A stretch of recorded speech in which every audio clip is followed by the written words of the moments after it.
Welcome to the Classroom audio program for Listen In, 2nd edition, Book 1, by David Noonan. Copyright 2003 by Heinley Thompson Learning. All rights reserved. Starter Unit. Learning to Listen. Task 2. We listen for many reasons. For example, we sometimes listen to get the gist of what we are hearing. That means we try to understand in general what is being talked about. Listen and number the pictures 1 through 4. Then listen again. What are the people talking about? Circle the correct answer for each. 1. 37,000 fans came out to the park Thursday to see the Knights crush the Blazers 12-1. It was the third largest crowd for a Knights game this year. The scoring began in the first inning when Knights first baseman Rich Damien hit a 500-foot home run over the center field fence, scoring the final times of the 2. Hello? Hello, Arlene. It's Bridget. Bridget, hi. I was just about to call you about Friday. Are we still going to that new place on 3rd Street? You mean Farrell's? Yeah, I'm really looking forward to it. My sister had dinner there last week, and she said it was the best meal she's ever had. 3. So, Todd, it says here you went to Hunter. How was that? Oh, it was great. It's definitely the place to go to study business. Yes, a lot of our employees got their degrees at Hunter. What did you think of their business program? I thought it was the best. I'm really proud to be a Hunter graduate. 4. Hey, Dave. I heard you got tickets to the show on Saturday. Yeah, I can't wait. Geiger is one of my favorite bands. Yeah, mine too. And their live shows are great. No one plays guitar like Steve Geiger. Task 3. Sometimes we listen to get the main idea of what is being said, and sometimes we listen for key details. Listen to the conversations and check the main idea for each one. Then listen again and fill in the correct details. 1. Carol, have you seen today's newspaper? It's right here. I'm just reading the want ads. Oh, are you thinking about changing jobs? Yeah, but I'm not sure what kind of job I want. Well, what did you study in college? Spanish. Well, maybe you could get a job as a language teacher. 2. Look what we got in the mail today, Evelyn. What is it? An invitation? A wedding invitation from Adam. What? I can't imagine Adam with a wife. How old is he? 50? 52, and he's lived alone since he was 17. 3. Is that your car out front, Keiko? No, it's my father's. I don't have a car anymore. What do you mean? What happened to that white Ford you used to drive? Oh, that's my brother's car now. You gave it to him? No, he bought it for $200. 4. Jim, don't forget we're going to that party at the Carlyles tomorrow night. What's tomorrow? Friday? That's right. You're not working, are you? Actually, I am. And I don't finish until 10 o'clock. Well, the Carlyles party starts at 7. Well then, you'd better call and tell them we won't be there. 5. Andrea, haven't you left yet? The school bus gets here in 5 minutes. I just came back to get my wallet, but now I can't find it anywhere. Can you help me look for it? Did you check your jacket pocket? Yeah, it's not there. Task 4. In real life, people don't just listen. They listen and do something, such as deciding what to wear after hearing a weather report. In this task, you are listening to 3 people and making a decision based on what you hear. 3 people are talking about the methods they use to improve their listening skills. Listen and fill in the blanks. Then listen again and check your answers. Which methods are you going to use to improve your listening skills? Write them down and share with a partner. Welcome to English class, everyone. My name is Jillian, and I'm your teacher. This is a class on listening, so the first thing I want to do is hear some of the methods you use to practice your listening skills. What's your name, please? Gloria. Hi, Gloria. Do you have any advice for your classmates on how to improve your listening skills? Well, I really like music, so I listen to a lot of English songs. I try to understand the words, and sometimes I even learn how to sing them. That's great. Anything else, Gloria? I also spend time watching movies.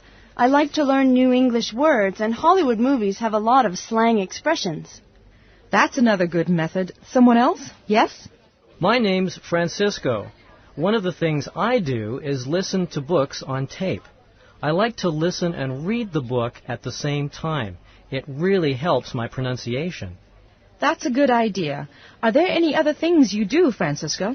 Well, another is just to walk up to English speakers and start a conversation. I leave them alone if they don't want to talk, but most people don't mind chatting for a few minutes. All right. Are there any other ideas? Yes? Hi, I'm Min-hee. I've got all kinds of listening tests that I use to practice. I listen to the tape, take the test, and then check my answers in the back of the test book. Okay. Taking tests is another way to practice. Do you use any other methods, Min-hee? Let me think. Oh, I also listen to the news in English on the radio. At first it was really difficult, but after a while I started hearing more words that I knew. That's a good method, too. Okay, let's hear from some other people. How about you? Task 5. Listening sometimes means focusing not just on what people say, but also the way they say it. This means paying attention to pronunciation, stress, sentence rhythm, and intonation. In this task, you are listening for the speaker's intonation. Listen to the examples. In which one is the speaker surprised? Circle the correct answer. Then listen and decide if the people are stating a fact or expressing surprise. Circle F for fact or S for surprise. Listen again and practice. Example 1. She's the boss. Example 2. She's the boss? 1. She's your teacher? 2. I'm her student. 3. It can't be mine. 4. He's not listening. 5. We're leaving tonight? 6. Oh no, it's already 10 to 3. Task 6. In real life, people typically respond to what they hear. In this task, you are listening to questions and deciding on your own response. Listen and circle the answers that are right for you. 1. Do you like studying English? 2. What do you think is the most important skill in English? 3. What makes it difficult to understand English speakers? Talking about ways of practicing listening. Sample dialogue. Do you ever listen to music in English? Yes, I like to listen to American rock music. What's your favorite group? I really like a band called Radiohead. How about you? I don't really listen to much music. I prefer movies. What's your favorite movie in English? My favorite movies are Titanic and Gladiator. Useful expressions. How many hours do you spend studying outside of class? I try to practice listening for about an hour every night. How much do you understand when you listen in English? I guess about 50 or 60%. Which is harder for you, listening or speaking? They're both hard, but I think listening is a little harder. In focus. Why study English?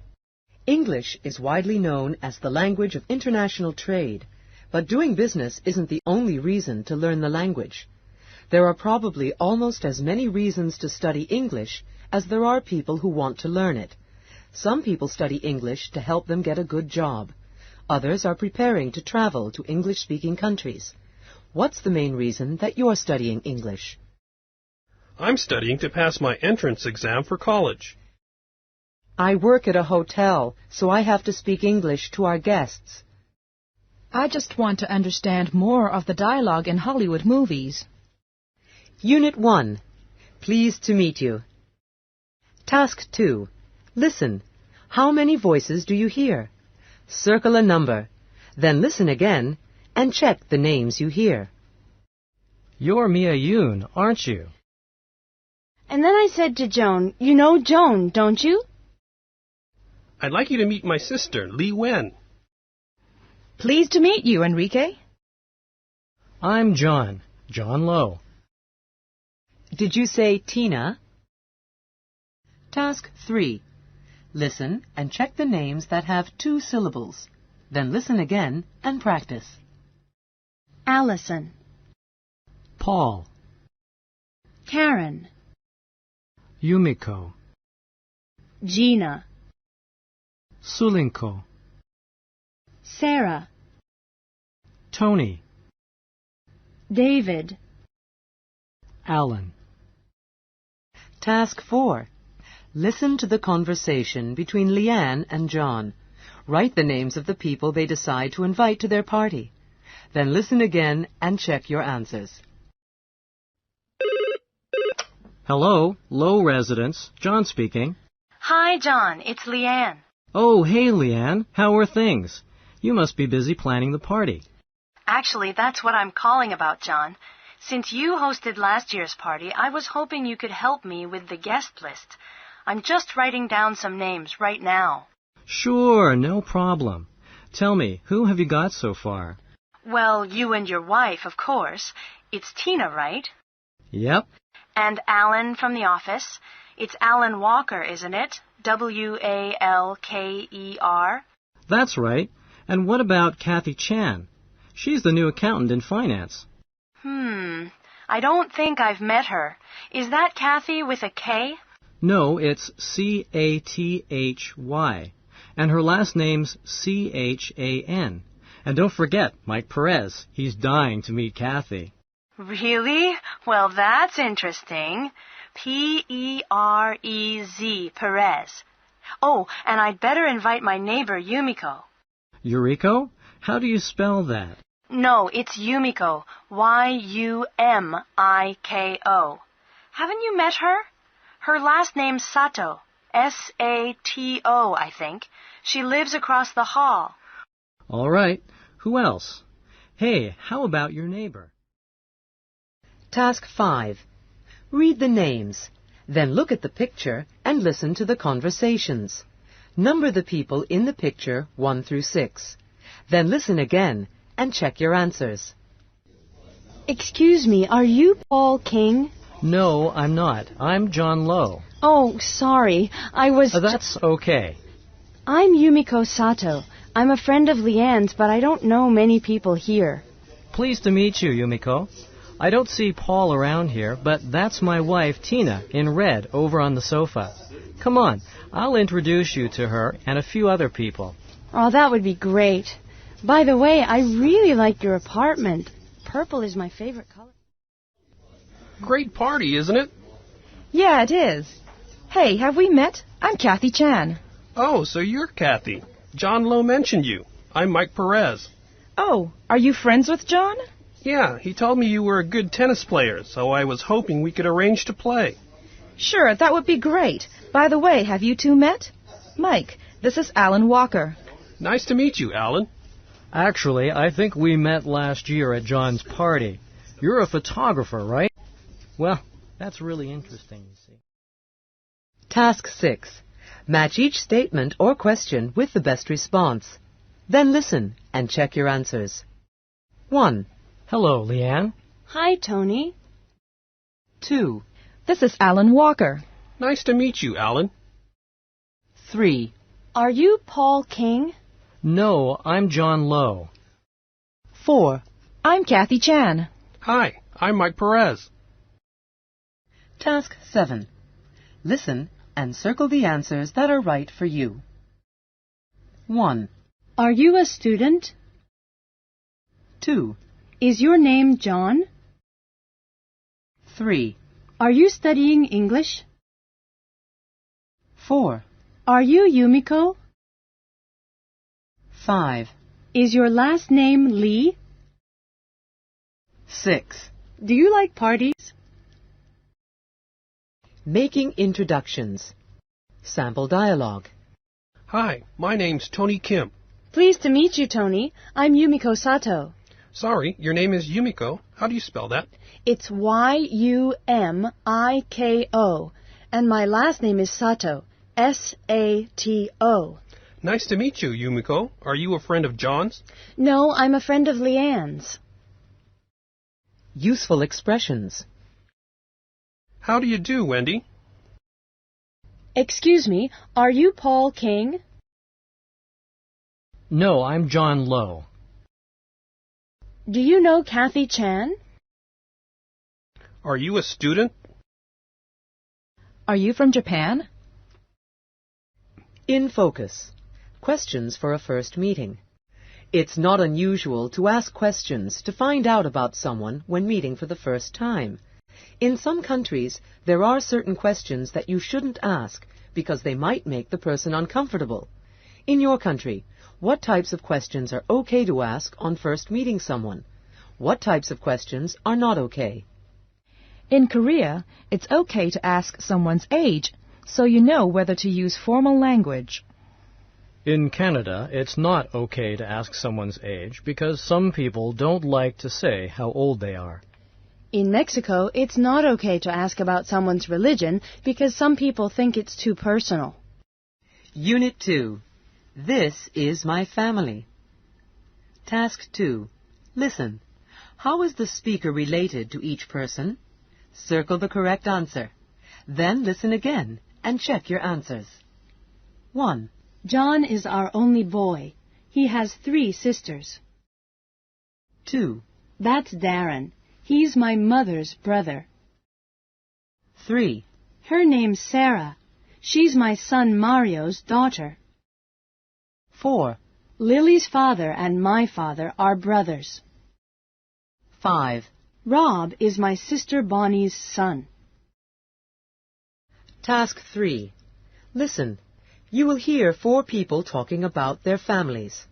Number the pictures 1 through 4 in the order you hear them described. Then listen again. How many people can you identify? Label each photo with the correct names. 1. Here we are at my son's house. Is that your wife? Yeah, that's Sherry. And That must be your granddaughter. She's so cute. I think you said her name's Erin, right? yeah, E-R-I-N. Same as my son's name, but spelt differently. 2. Oh, here's me, my sister Nicole, and her friend Leslie. Is that you on the right, Ellen? That's me. What do you think of that ugly green jacket? Pretty bad. Let's see. I'll bet that's your sister in the middle. No, that's Leslie. Nicole's on the left. 3. Here's a photo of my brother Richard. The one in the brown jacket? No, the other one, on the left. The one on the right is our cousin Doug. Wow, he looks more like your brother than you do. Yeah, everyone says that. 4. Hey, who are the people in this photo? Oh, that's my family about 10 years ago. That's me in the blue and white hat. What a cute little girl you were. So that's your father, huh? He looks kind of familiar. Didn't he work Yeah, they were both on TV for a while. My father is Michael James. And your mother is Jody James. I used to watch that show. I didn't know those were your parents. Yeah, well, they're not actors anymore. My sister is, though. That's her on the left, next to my mother. Really? What's your sister's name? Claire. Task 4. Listen. Is the final sound of each word s or z? Write each word next to the correct sound. Then listen again and check your answers. Practice saying the words. 1. Are they your sisters? 2.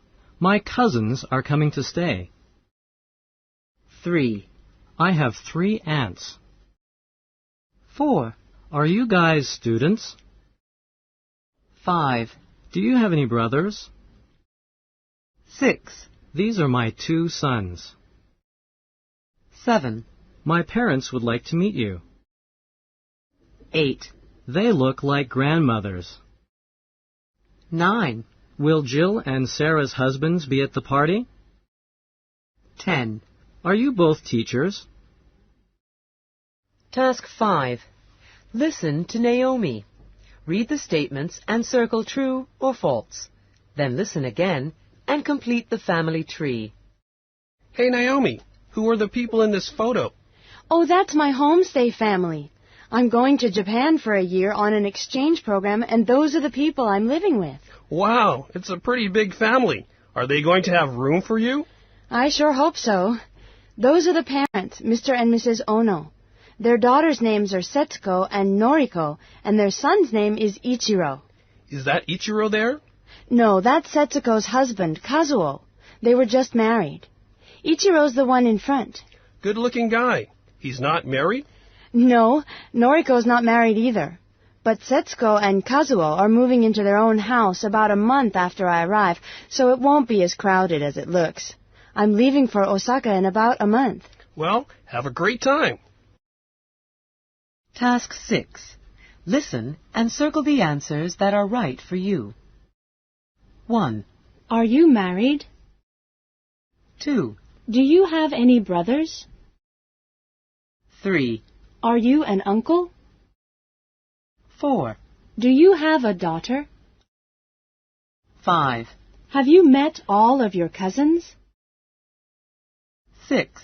Do your grandparents live with you? Talking about your family.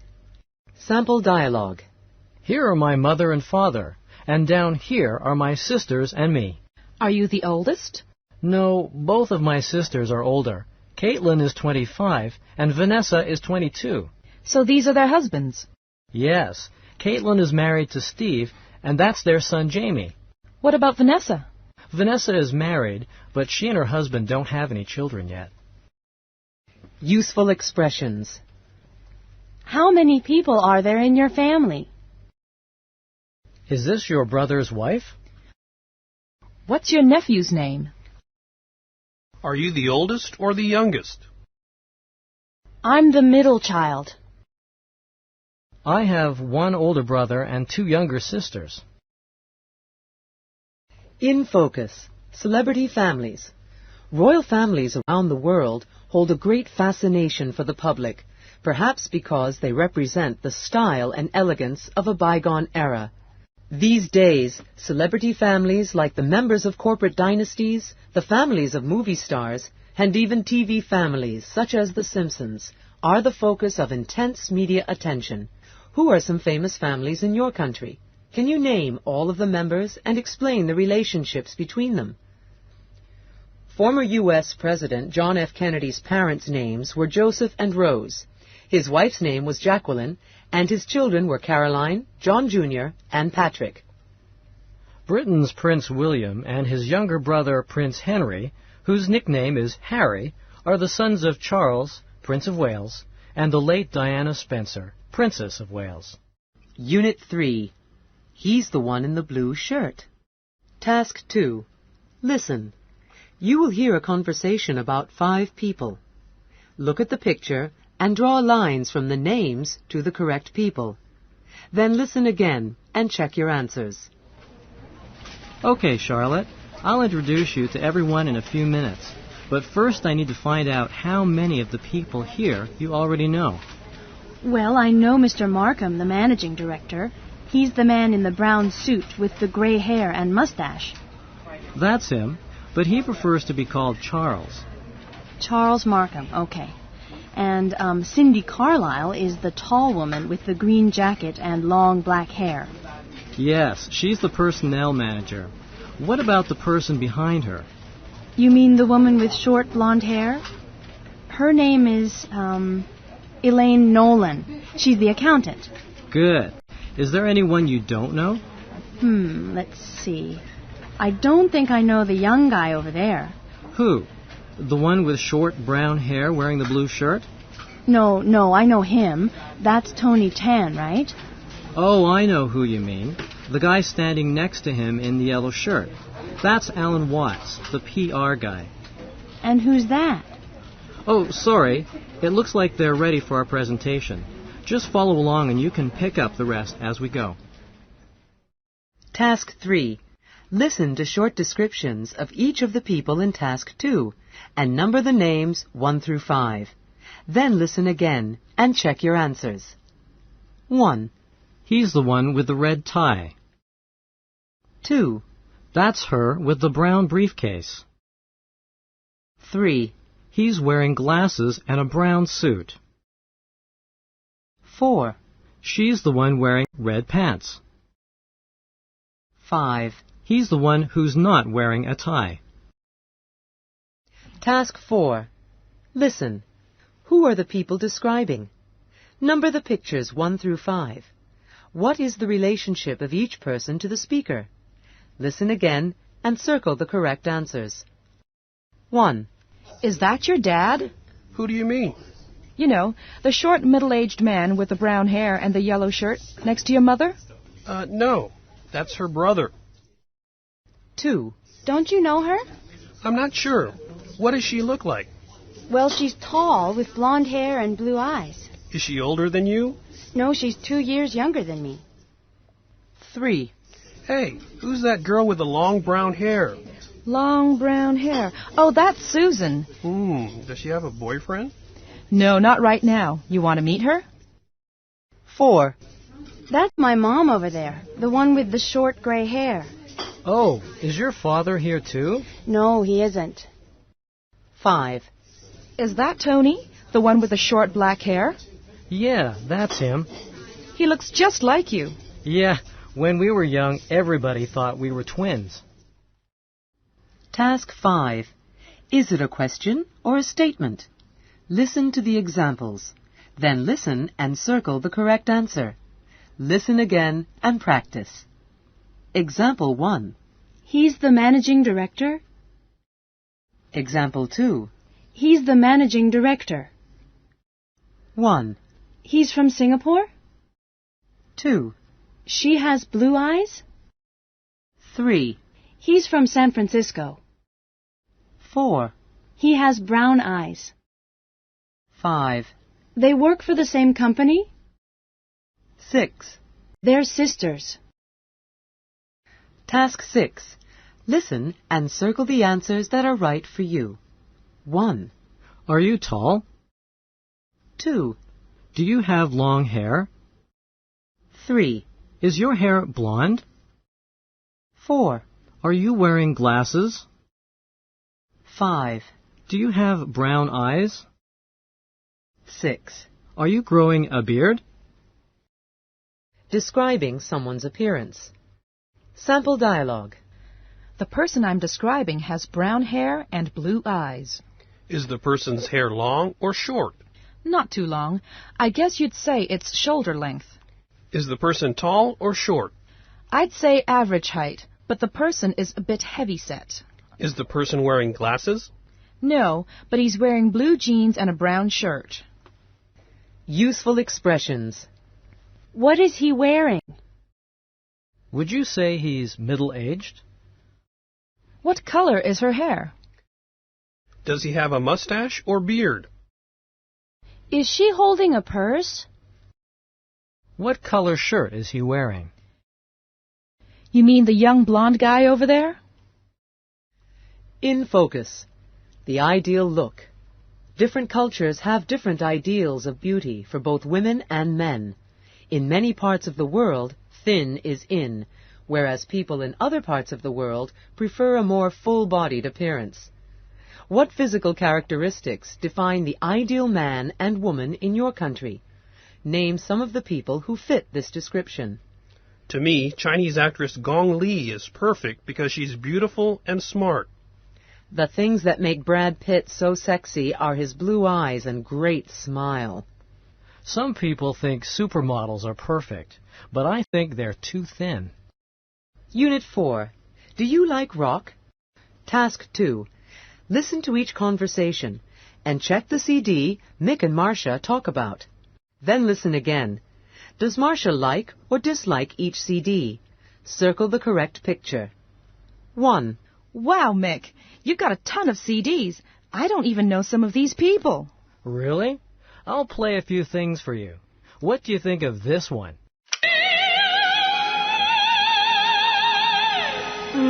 I don't know. Not crazy about it, huh? Sorry, I just don't like classical music all that much. Actually, it's from an opera by Richard Wagner. Well, I still don't like it. 2. How about this one? Oh man, who is that? It's this group called Too Bad. The CD's called Hardwired. Please turn it off. I can't stand it. 3. Well, give this one a try. I think you'll like it. Not bad. Yeah, I don't mind that at all. You mean you like it? Actually, yeah, it's good. That's Lee Zane, right? Yeah, it's from her new album, Zoom to You. 4. And what about this one? Oh, I know this. Edgar Oates, isn't it? Close. It's Big Eddie Rhodes. Oh, yeah. Take It Easy? Easy Does It? Speakeasy. So, what do you think? I love it. Task 3. Listen to the example. Then listen and circle the word that is stressed in each sentence. Listen again and practice. Example. You said you like classic rock. I like classical. 1. You like rock, right? No, it's jazz that I like. 2. So, what do you think? I like it. 3. Do you like pop music? No, but my girlfriend does. 4.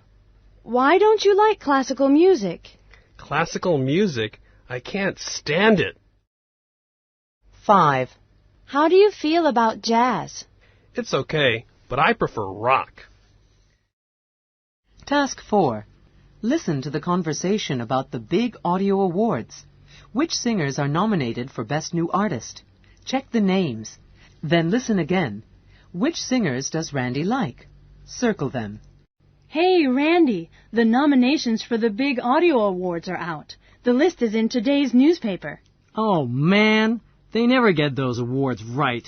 I'll bet Jenny Hernandez didn't even get nominated for Best New Artist. I love her songs. Actually, she's nominated. But can you believe they didn't nominate Lil Stevie? You're kidding. He definitely deserves the award. His CD is great. What about Tommy Devlin? He's really good, too. Not nominated. But get this. They nominated Kelly King. What? I can't stand her music. Yeah, and Aki Matsumura got nominated, too. I don't really like her songs either. Who else got nominated?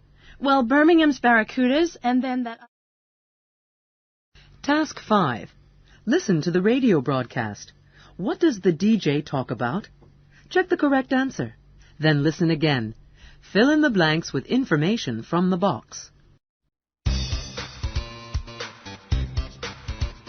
Hi there. Scooby Schumann here with KROK Radio Entertainment News. This year's big audio awards were handed out tonight in New York City, and for once, the show produced a few surprises. Many of the winners won for the first time, and some were virtually unknown. Best Song went to newcomer Kelly King for her bouncy pop hit, Love Me Silly. Rock music was honored in the Best Album category as the Glory Hounds won the award for their debut CD, Rough and Smooth. The Glory Hounds also performed some of their best-known rock hits on the show. Best Video went to the rap trio Most Wanted for their chart-topping hit, Street Fight. The video was directed by Lonnie Singleton. Not surprisingly, the most popular soundtrack came from the blockbuster movie The Other Side of Five. Jazz legend Sam White won his 4th big audio award for that album. Task 6. Listen and circle the answers that are right for you. 1. Do you like rap? 2. What do you think of dance music? 3. Which do you prefer, rock or pop? 4. How many different kinds of music do you like? 5. What do you think of Madonna? 6. Do you ever listen to classical music? Talking about music preferences. Sample dialogue. Hey, Jeff, do you like U2? Oh yeah, they're fantastic. What's your favorite song? Let me think.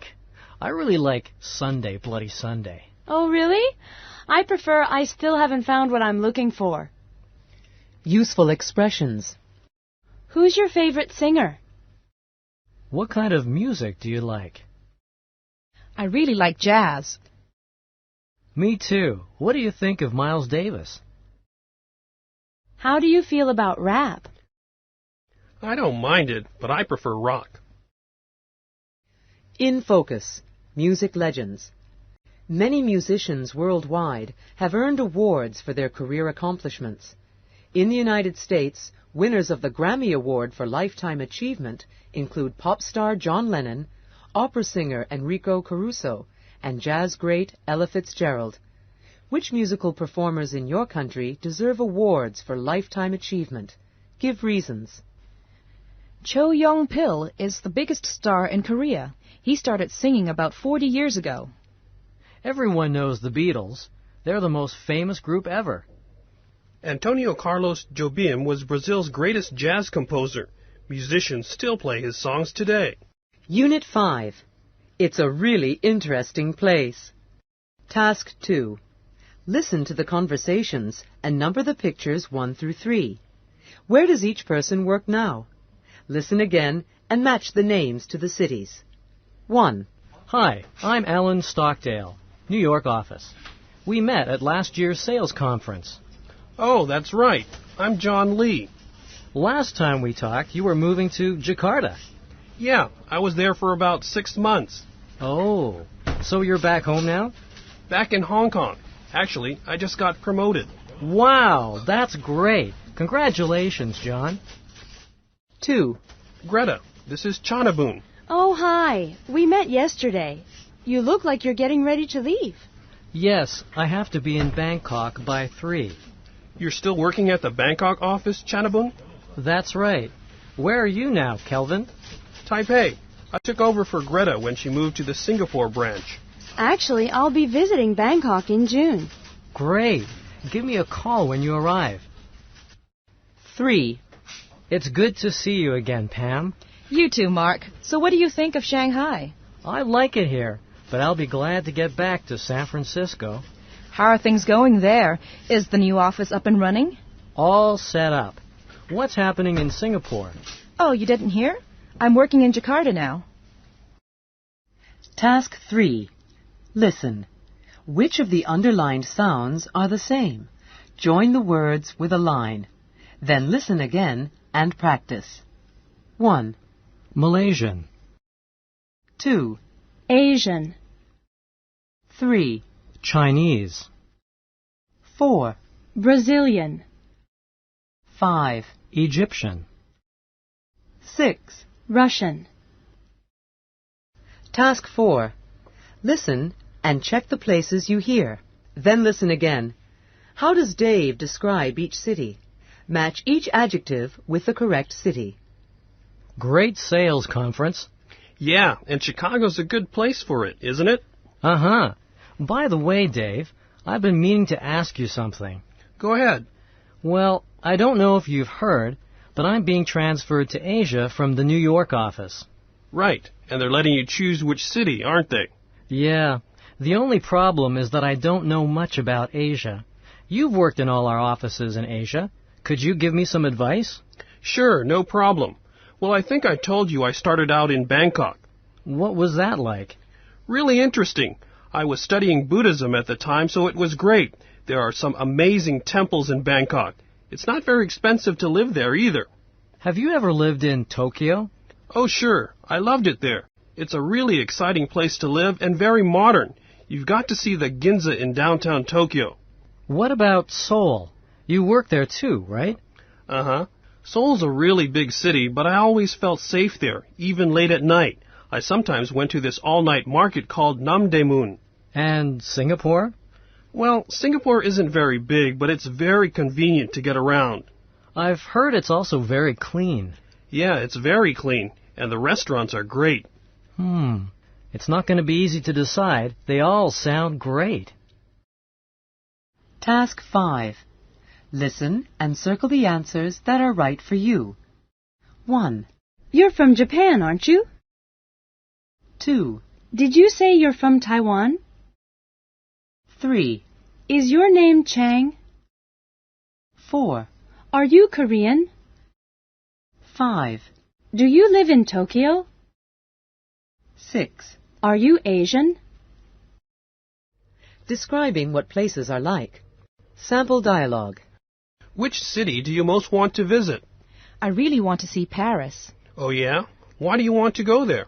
Well, it seems like a really exciting place. What would you like to do there? I'd love to visit the Eiffel Tower and go to the Louvre. I've heard Paris is pretty expensive, though. Yeah, but I'm sure you'd enjoy it.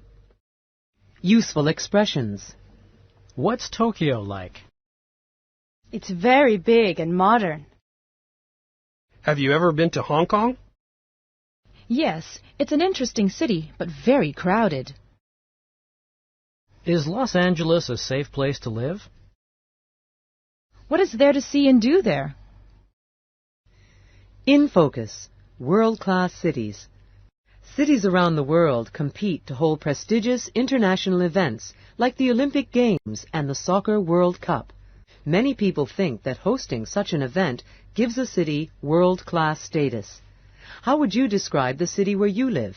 Would people outside your country consider it a world-class city? Why or why not? Montreal is a really exciting city. Sometimes it's a bit noisy, though. I think Bangkok is a world-class city, but it's also very crowded.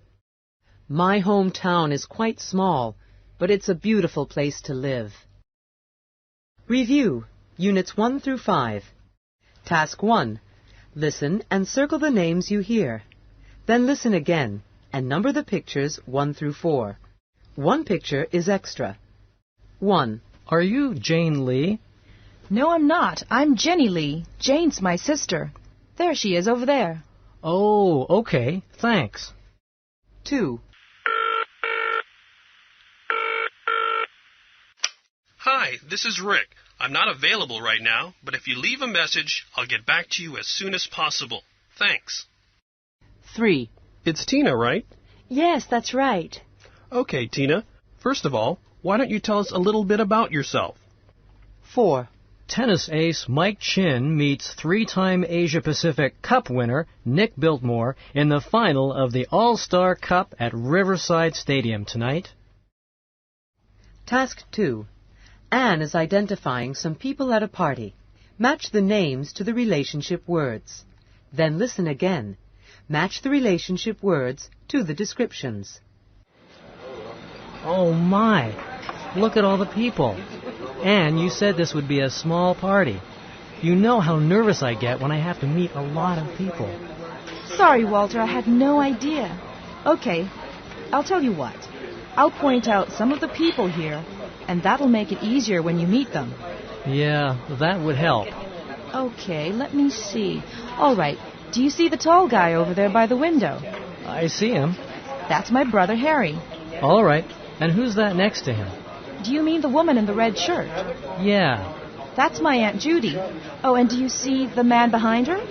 The one wearing glasses? No, he's kind of heavy-set. Got him. That's my cousin Lyle. He's really funny. Okay. And is the woman wearing glasses your grandmother? Yeah, she's the one I'm named after. Her name's Anne, too. Okay. And where's your father? He's the man with the beard right over there. Do I call him Dr. Mills? No, just call him Kevin. Everyone does. Task 3. Listen to the radio broadcast and complete the chart. Then listen again and check your answers. I'm Jill Spencer, and you're listening to Music Radio WQRT. Before we get back to this week's American Top 40, let's take a look at the top songs in other parts of the world. The number one song this week in England is Love Letter by the all-girl group known as Fourfold. Number one in Ireland for the third week in a row is Strength in Numbers. That's the debut hit from Irish-born rockers Yellow Jacket. North of the border, Canada's number one song is Fired Up by Kenny Isaacs. That's the second number one in a row for Isaacs. And finally, topping the charts this week in Australia is What's the Word by the Blazers. Task 4. Listen and circle the best answer. Then listen again. Circle the words Jiro uses to describe each city. Hey, Emily. Long time no see. Hey, Jiro. How long has it been? A year? At least. I was in Canada for a year. Really? Were you studying English? Most of the time. I also traveled a lot. Sounds great. I've never been to Canada. What cities did you visit? Oh, Vancouver, Toronto, You really got around. I've heard Vancouver is an exciting place. Yeah, it is exciting. I had a lot of fun. It's kind of expensive, though. How about Toronto? What did you do there? You know, shopping, sightseeing. It's a really big place. Oh, and I went to the top of the CN Tower. What about the nightlife? Well, it's pretty quiet, but I still had a good time. Banff was nice, too. Oh, yeah, I've heard the scenery is amazing. Yeah, Banff is really beautiful, and the skiing is great. It's not a very big place, though, is it? No, it's very small. Still, of the places I visited, Banff was my favorite. Task 5. Listen and circle the answers that are right for you. 1, How's it going? 2, How many sisters do you have? 3, How would you describe yourself? 4, How do you feel about rap music? 5. What's the nightlife like in your city? Unit 6. This is where I live. Task 2. Read the statements. Listen and circle true or false. Then listen again and check Haruko's favorite room. Are these pictures of your new apartment, Haruko? Yeah, I took them to send to my parents. Looks great. Thanks. This is the living room. Big for Tokyo. And a nice view of the river. Yeah, and this is the study. This is my favorite room. Oh, it looks really comfortable. Yeah, this is where I spend most of my time when I'm at home. My computer, TV, and stereo are in here. Well, I'm glad everything worked out for you after you had all that trouble finding a place. Thanks. Task 3. Listen to the real estate ads. Are they for houses or apartments? Are the places for sale or for rent? Circle the correct answers. Then listen again and check your answers. 1, Brand new listing, and it's our pick of the week. This 10th floor unit has 3 large bedrooms and lots of closet space. A balcony with a view of the ocean is perfect for growing plants. The monthly rent is only $1,000. 2, The best. It has 3 bedrooms and a good-sized yard. Perfect for families with children and pets. And it's close to shops and schools. This place is priced to sell. So go on. Grab this great opportunity by phoning 36. 3, It's beautiful, and this luxury 33rd floor of penthouse overlooks the entire city. Sure, it's expensive, but then it's not for everyone. Interested buyers should take this information down and call 555. Task 4. Listen to the dialogue and check the correct answer. Then listen again and check the correct apartment. Midtown Home Search. Oh, yes, hi. This is Kelly Lamb. I'm calling about the apartment for rent. Which one? Oh, the one on Bonham Road. I spoke to you yesterday. Oh, yeah, I'm sorry. That one's not available anymore. Oh, no. But I have another one if you're interested. Oh, in the same neighborhood? Uh-huh. And it's very similar to the one on Bonham Road. Can you tell me about it? Well, it's got a good-sized living room, like the one on Bonham, along with a kitchen and dining area. Is there a balcony off the living room? Sorry, that's about the only difference between this one and the Bonham Road apartment. There's no balcony. But it's got 2 bedrooms. Oh, yeah. One with its own bathroom and, let me see, there's a second bathroom and even a study. Sounds great. When can I see it? If you want, we can go over there right now. It's just on Market Street, about 10 minutes from the university. Task 5. Listen and underline the words with the same sound as v in there. Circle the words with the same sound as th in 3. Then add at least 2 other words to each list and practice. There are 3 apartments in the paper for rent. They said we can find our way with this map. Are these the things we need for the apartment? Task 6. Listen and circle the answers that are right for you. 1, Would you rather live in a house or an apartment? 2, Does your home have a balcony? 3, Do you like where you live? 4, Do you own or rent your home? 5, Is there a bathroom next to your bedroom? 6. Do you have a TV in your bedroom? Describing an apartment. Sample dialogue. How many rooms does the apartment have? 6. There are 2 bedrooms, 2 bathrooms, a living room, and a kitchen. What furnishings are there in the living room? It has a sofa, an armchair, and a bookcase. Does the living room have a TV? No, but there's one in each bedroom. The living room also has a balcony overlooking the city. Useful expressions. Does the apartment come with a washer and dryer? Do both bathrooms have showers? How much is the monthly rent? It's $650 a month plus utilities. What floor is the apartment on? In focus. Home sweet home. In many parts of the world, it's a custom to hold a housewarming party shortly after you move into a new home. Party guests typically bring gifts for the person holding the party and are treated to a meal and a tour of the new home. According to tradition, the friendship of the guests warms the house, making the new occupants feel even more comfortable in their new home. What are the customs associated with finding or moving into a new home in your country? New homeowners in my country sometimes ask a priest to hold a ceremony to bless their house. Kitchenware or bottles of wine are among the most common housewarming gifts in my country. It's important to make sure the house has the proper feng shui, or harmony between various elements like doorways and staircases. Unit 7. It's on the 3rd floor. Task 2. Complete the sentences with in, on, next to, or between. Then listen and check your answers. I'm looking for menswear.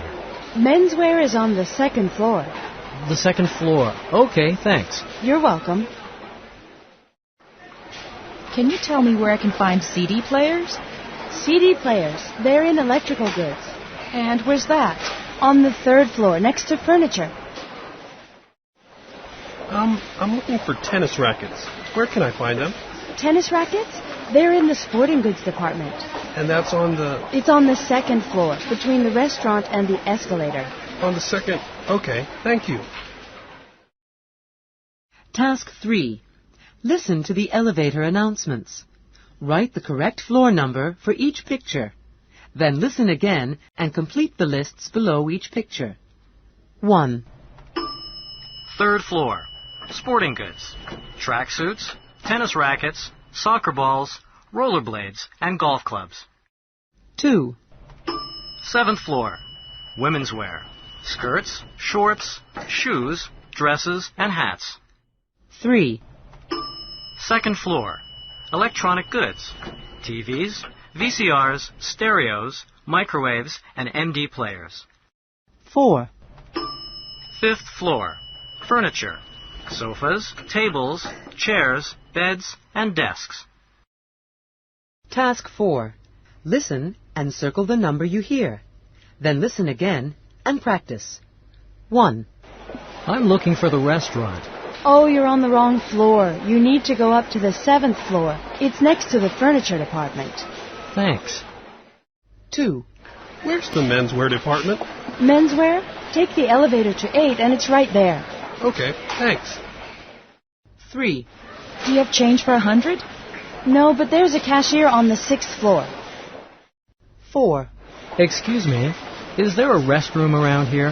No, but there's one on the 1st floor. Thanks. 5. Attention shoppers. For the next hour, you can find our red light specials on the 9th floor. 6. What floor are we on anyway? 13. Task 5. Listen to the public address announcement and label the missing departments at ShopRite Discount Warehouse. Then listen again and check the departments where there are special offers. Good morning, shoppers. Welcome to ShopRite Discount Warehouse, where low prices are the rule every day. On the 1st floor, you'll find our luggage, jewelry, and cosmetics departments. Be sure and check out our great selection of luggage and take advantage of a one-day sale on Wadsworth travel bags. 1 floor up, there's also a sale on golf clubs in the sporting goods department. That's located between hardware and menswear on the 2nd floor. You can find children's wear on the 3rd floor right next to the escalators. For 1 week only, there's a special on brand name skirts in the women's wear department, also on the 3rd floor. If you're hungry, there's a huge selection of meals available in the food court on the 4th floor. Look for the furniture department right next to the escalators. The food court is on the other side of furniture. And if you're a frequent Shoppers Club member, don't miss the great deals on TVs and electrical goods next to the restaurant on the 4th floor. Thank you for shopping the ShopRite way. Task 6. Look at the floor plan in Task 5 and listen. Circle the correct answers. 1, You can find men's clothing on the 2nd floor. 2, Sporting goods is on the 3rd floor. 3, Suitcases are on the 1st floor.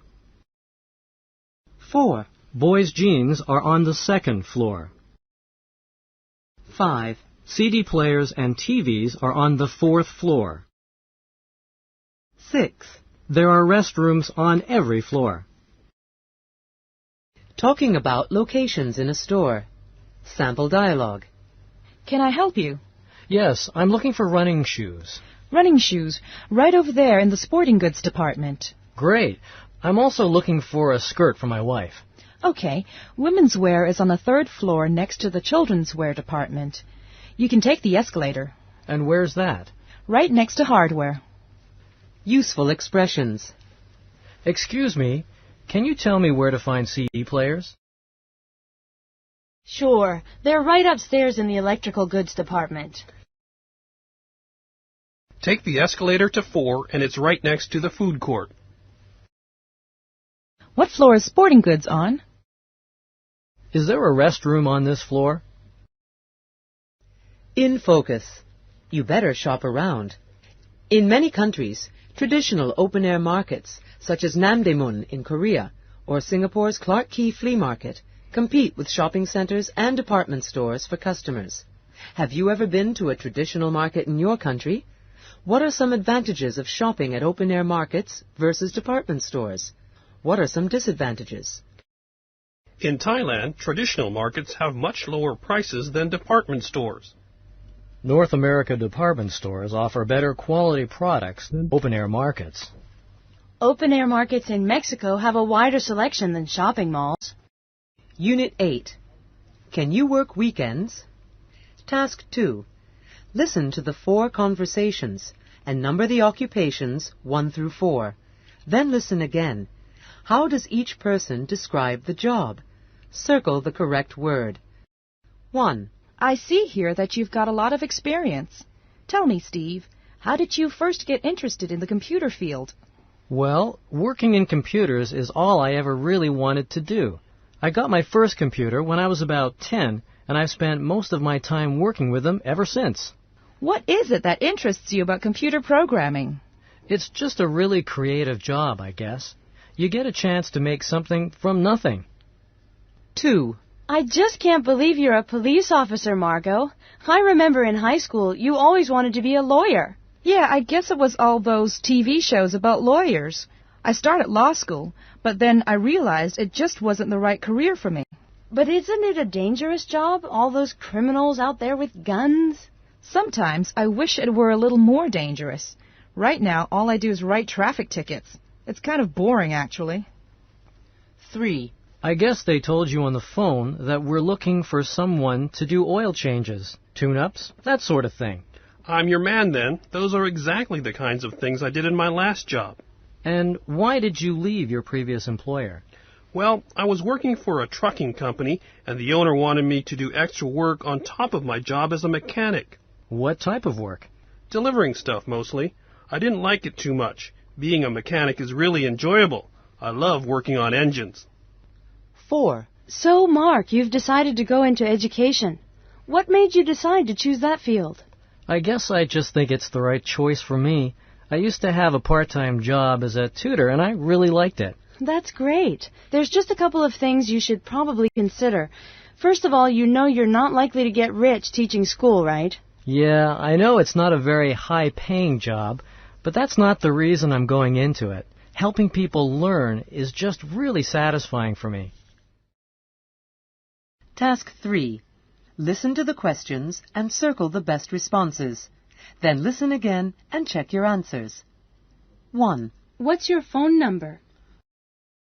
2, Where did you go to school? 3, Can you speak Japanese? 4, What do you do there? 5. How long did you work at Telcor? Task 4. Which words are stressed? Listen to the example. Then listen and underline the stressed words. Listen again and practice. Example. Can you speak English? 1, I can speak Spanish. 2, I can't drive a truck. 3, Can you work weekends? 4, Yes, I can. 5. John can use picture shop, can't he? Task 5. Read the job ad and listen to the 2 job interviews.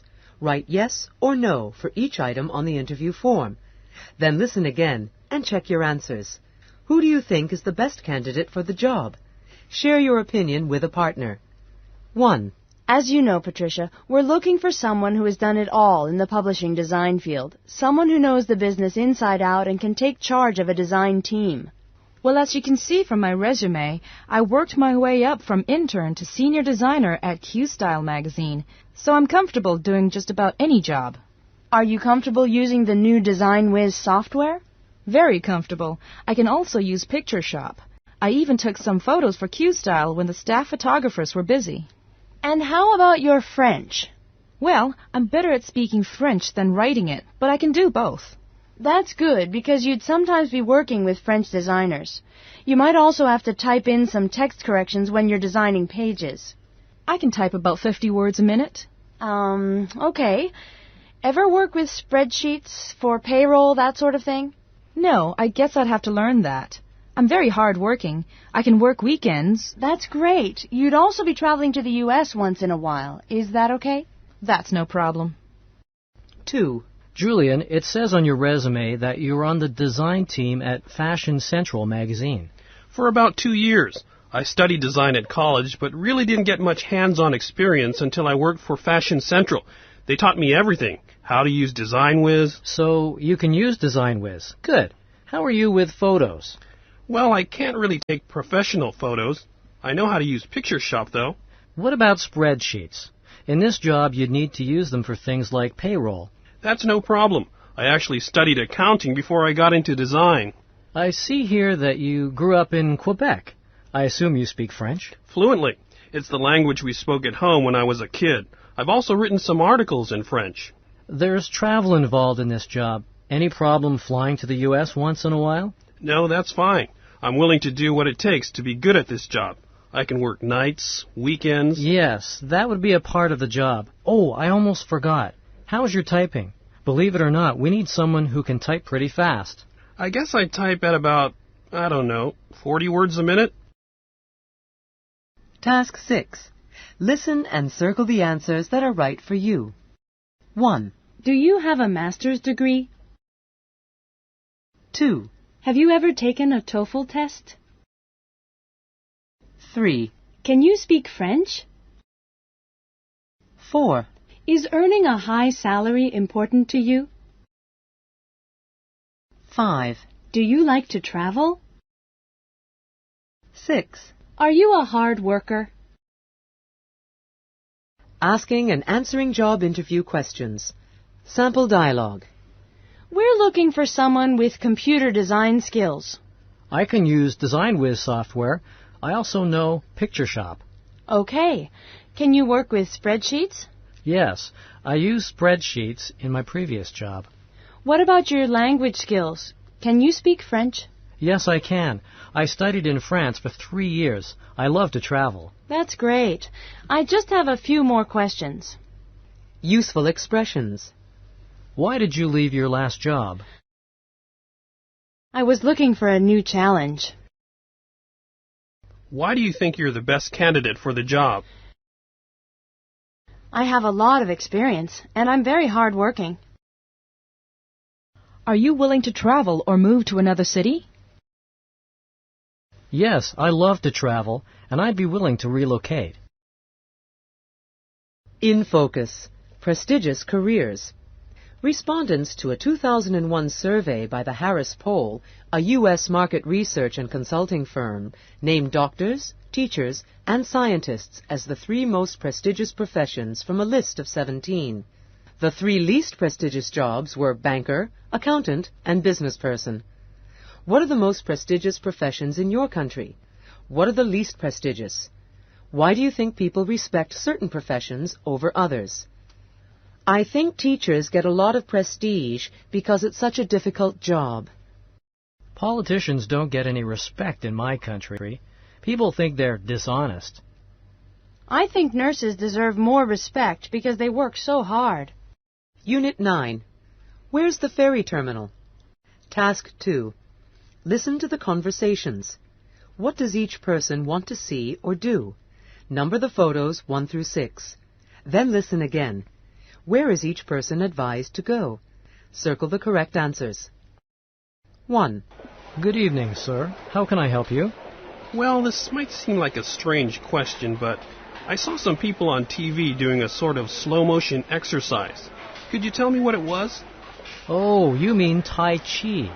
It's a martial art that's meant to improve your concentration and help you relax. It's very popular in Hong Kong.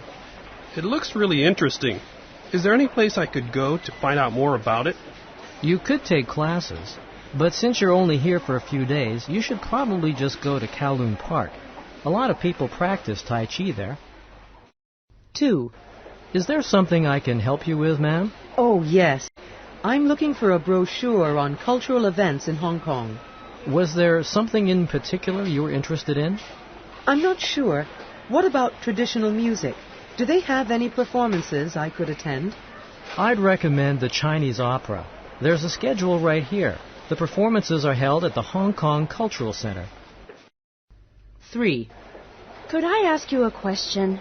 We were wondering if there were any good clubs around here. Yes, there are quite a few. Are you looking for a place to dance or to hear live music? We're really in the mood to dance. Okay. Well, there are plenty of choices. There's a great place called Judgment AD in the Bank of America Tower. You just take the MTR to Admiralty. Judgment AD in the Bank of America Tower. Got it. 4. Hi, you're going to think this is a bit strange, but my husband wants to have his fortune told. That's not as strange as you think. A lot of people go to fortune tellers. You just have to go to a temple. Where would the nearest one be? Well, there's a place near Tin Hau Temple. That's not too far from here. 5. Could you help me? I'm looking for a new place to shop. You've already been to Pacific Place? Yes, I spent all day there yesterday. I guess I'm just looking for someplace new to explore. Well, you should probably visit Times Square then. There are a lot of boutiques and brand-name stores there. 6. Excuse me, sir. I've heard there's a floating market in Hong Kong. Is it anything like the one in Bangkok? To tell you the truth, it's not a market at all. It's a place to eat. So it's a big restaurant? 3 big restaurants, actually, all on a huge floating platform on the water. It's in Victoria Harbor? No, you have to go to Aberdeen Harbor on the other side of the island. Task 3. Read the statements and listen to the directions. Circle T for true or F for false. Then listen again and check your answers. 1. There's a drugstore on Church Street, across from the park. 2. The bookstore is right behind the Admiral Hotel. 3. The market? Take the next left. It's just beside the hospital. 4. No, there's no subway station on Kensington Street. There's one in front of the Park Place Hotel, though. 5. The closest movie theater is in the shopping mall on Guildwood Avenue. Look for the supermarket. The mall is on the other side of the street. Task 4. Listen. Does the intonation rise or fall at the end of each question? Circle the correct answer.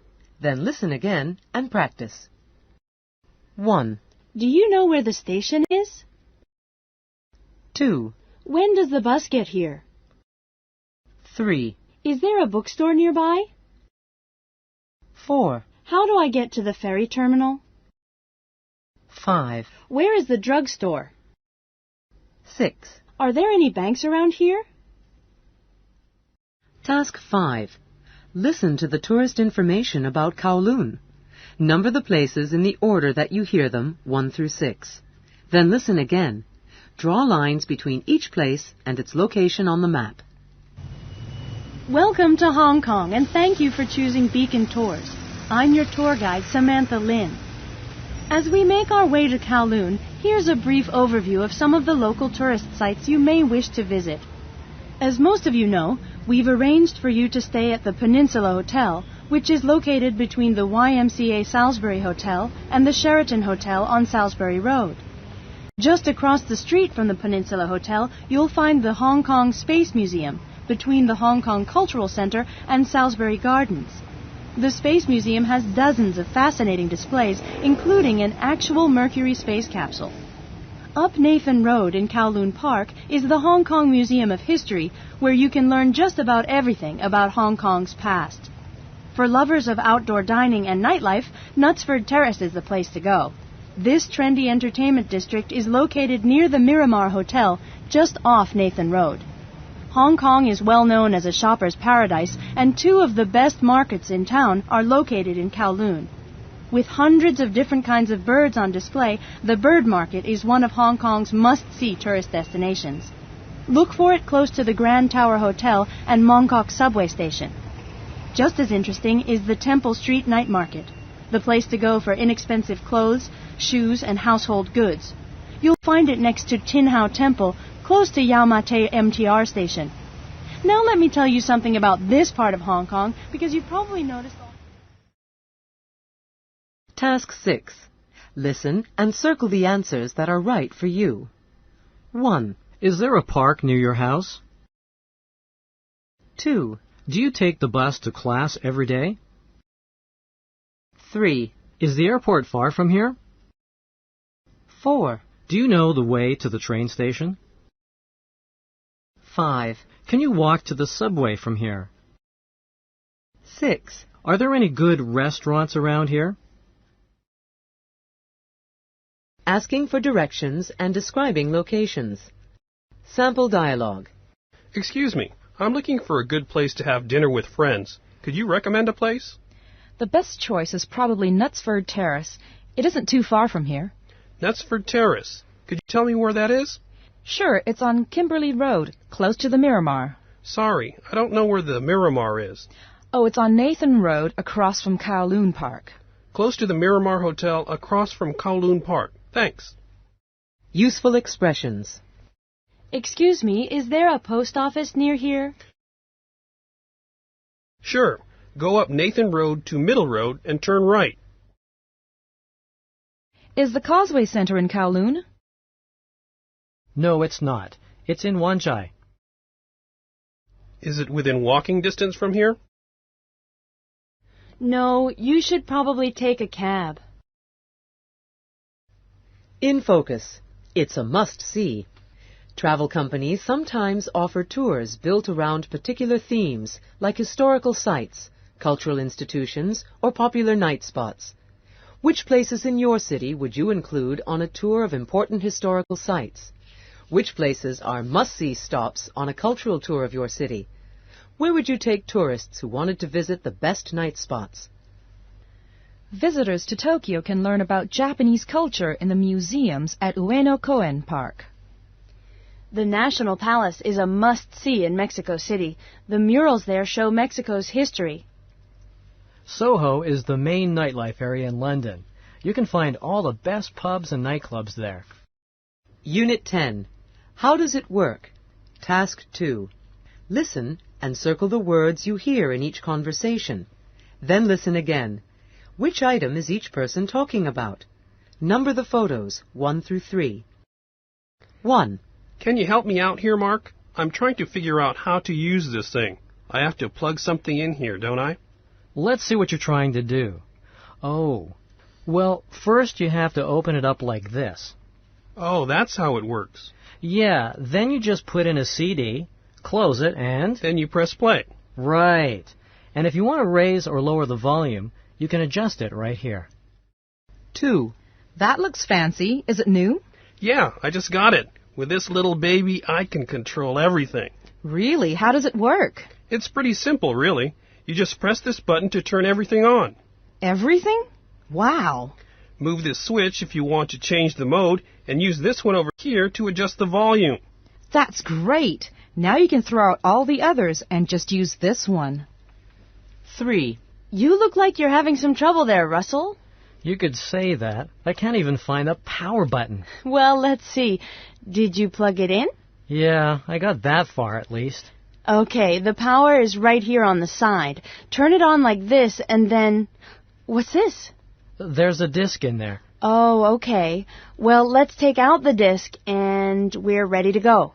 You have to use the mouse to open the window, don't you? Yep. Just move the cursor over here like this, click on this icon, and there's your window. Task 3. Gerald is calling a helpline for instructions on how to use his MD player. Listen. What instructions does he get? Write do or don't in the space next to each instruction. Then listen again and check your answers. Tune Master Helpline, Andrea speaking. Oh, hi. I'm calling about your F100 model. I bought one last week, and now I can't seem to record anything. You're trying to record a whole CD? Yeah, I've got everything hooked up, but the MD player isn't recording. Okay, well, let's start from the beginning. Is everything turned on? Yeah, it's all ready to go. All right, now I want you to make sure you've got the cable hooked up correctly. Okay, do I plug the cable into the phone slot on the CD player? No, don't plug it in there. You have to use the one marked Digital Out. Digital out, right. Now, put a mini disc in the MD player, close the cover, and... Do I press record on the CD player? No, just play the CD, press record on the MD player. What about the volume? Is it going to record at the right level? Yes, don't adjust the volume. Just keep recording until the CD stops playing. The CD and MD players will both turn off automatically. Okay, thanks for all your help. Task 4. Listen. Are these people sure about what they're saying? Circle S for sure or NS for not sure. Then listen again and practice. 1. It's an MD player, isn't it? 2. You have a computer, don't you? 3. You put it in here, didn't you? 4. You press this button, don't you? 5. You turned it off, didn't you? Task 5. Listen and check the correct statement. Then listen again and number the pictures 1 through 6. Can I help you with anything, sir? Well, I'm trying to figure out how this digital camera works. Can you show me how to use a computer to look at the photos I took? Sure. Whenever you want to look at your photos, you just run this cable between the camera and computer. So the first thing you have to do is plug it into the back of the computer. Okay. Now, do you see this? That's the mode dial. There are different settings depending on what you're doing. Capture, review, setup. Right. To download photos, move the mode dial to connect. Then look at the computer. There's a camera icon here. Yes. Click on the icon and you're connected to the camera. Now, to download the pictures... You just press download on the computer screen, don't you? Not yet. First, adjust the picture quality here. That's better. Now press download. It's pretty easy, isn't it? Can I turn the camera off now? Yep, the pictures are downloaded. Turn off the camera and we'll take a look at what we've got. Wow, those photos look great. Task 6. Listen and circle the answers that are right for you. 1. You have a DVD player, don't you? 2. Can you tell me how to use an MD player? 3. You've used a laser printer, haven't you? 4. Are you good at computer games? 5. Have you ever used a fax machine? 6. Do you have a digital camera? Giving and understanding instructions. Sample dialogue. Can you tell me how to use this computer? Sure. First you have to turn it on. Just press the power button. Okay. Do I have to open this now? Yes, open it, put in a disk, and then close it. How do I open it? Do I press a button on the right side? No, the button is on the front. You adjust the sound on the side. Useful expressions. How do I turn it on? I don't know how to open it. What is this cable for? Move this switch to adjust the picture quality. You have to use the slot marked Cable In. In focus, the mother of invention. In a 1999 survey by the American Broadcasting Corporation, ABC, 30% of respondents chose the computer as the 20th century's greatest invention, ahead of the car, electricity, television, and the telephone. What do you think are some of the greatest inventions of the past 100 years? What are some inventions that you can't live without? I think rewritable CDs are a great invention because you can store so much information. I still think books are the best invention ever. We couldn't live without them. The Internet is the world's greatest invention because it has brought us all closer together. Review, Unit 6 through 10. Task 1. Marcia is describing the type of home she's looking for. Listen and circle the correct information. Then listen again and check your answers. Good morning, Skyline Real Estate. Hello. My name is Marcia Wheeler. I saw your ad in the paper. How can I help you, Marcia? Well, I'm hoping you can help me find a place to live. Okay. First, I need to know whether you're looking for a house or an apartment. Oh, just an apartment. All right. And how many bedrooms do you need? Let me see. 2 would be better. No, I think 1 is fine. Right. And are you looking for furnished or unfurnished? Well, I don't have very much furniture. We do have semi-furnished apartments. That means the apartment owner would supply some of the furniture and you would supply the rest. That sounds good. Put me down for semi-furnished. Could you tell me what sort of furniture you'd need? Oh, well, I have a bedroom set and a dining room table and chairs, so... Just the living room, then? Right. What about location? Would you prefer to be close to the university or downtown? The university, please. And can you make sure it's close to the subway? Does it matter if you're on a bus route? Not really. I only take the subway. The last thing is how much you're able to pay.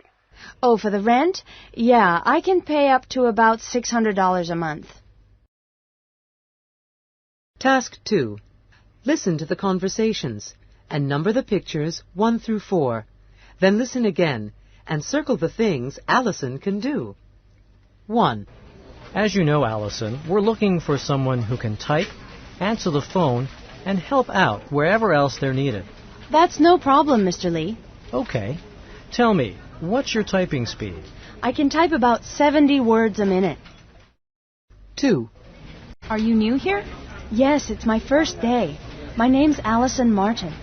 I'm Monica French. That's my order form you're working on. Oh, I just finished it. Do you want me to fax it to head office? That would be great. Do you know how to use the fax machine? Sure. I can send it right now. 3. Morning, Mr. Wu. What can I do for you? Allison, I need to make some phone calls to China and Mexico. What can I do to help?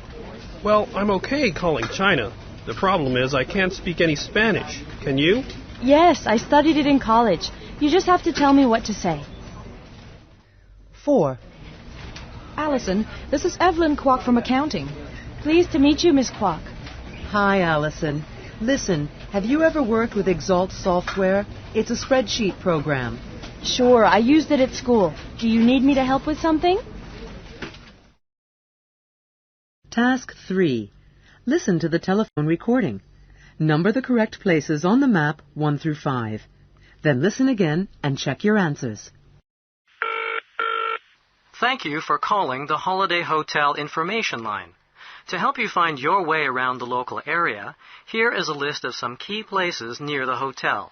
Right next to the hotel is Papa Romano's restaurant, home of the city's best Italian food. Just a short walk from there is the Hollywood Theater, where you can see all the latest movies under one roof. Look for the theater behind Gatewood Park. There is plenty of shopping nearby. Town Square Shopping Mall is across from the bookstore, and the Sunnyvale Shopping Center is directly opposite the hotel. For those wishing to visit other parts of the city, City Center Subway Station is located between Town Square Shopping Mall and KJ's department store. Buses are available at the bus station in front of the post office. There is a route map posted at the bus station. Task 4. Listen to the conversations.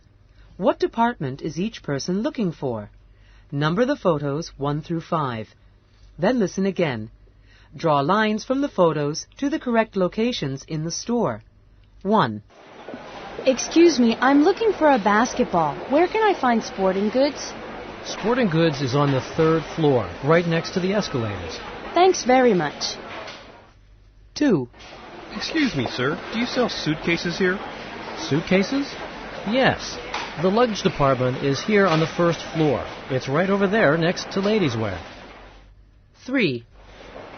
Can I help you at all, ma'am? Oh, yes. We're hoping to buy a sofa.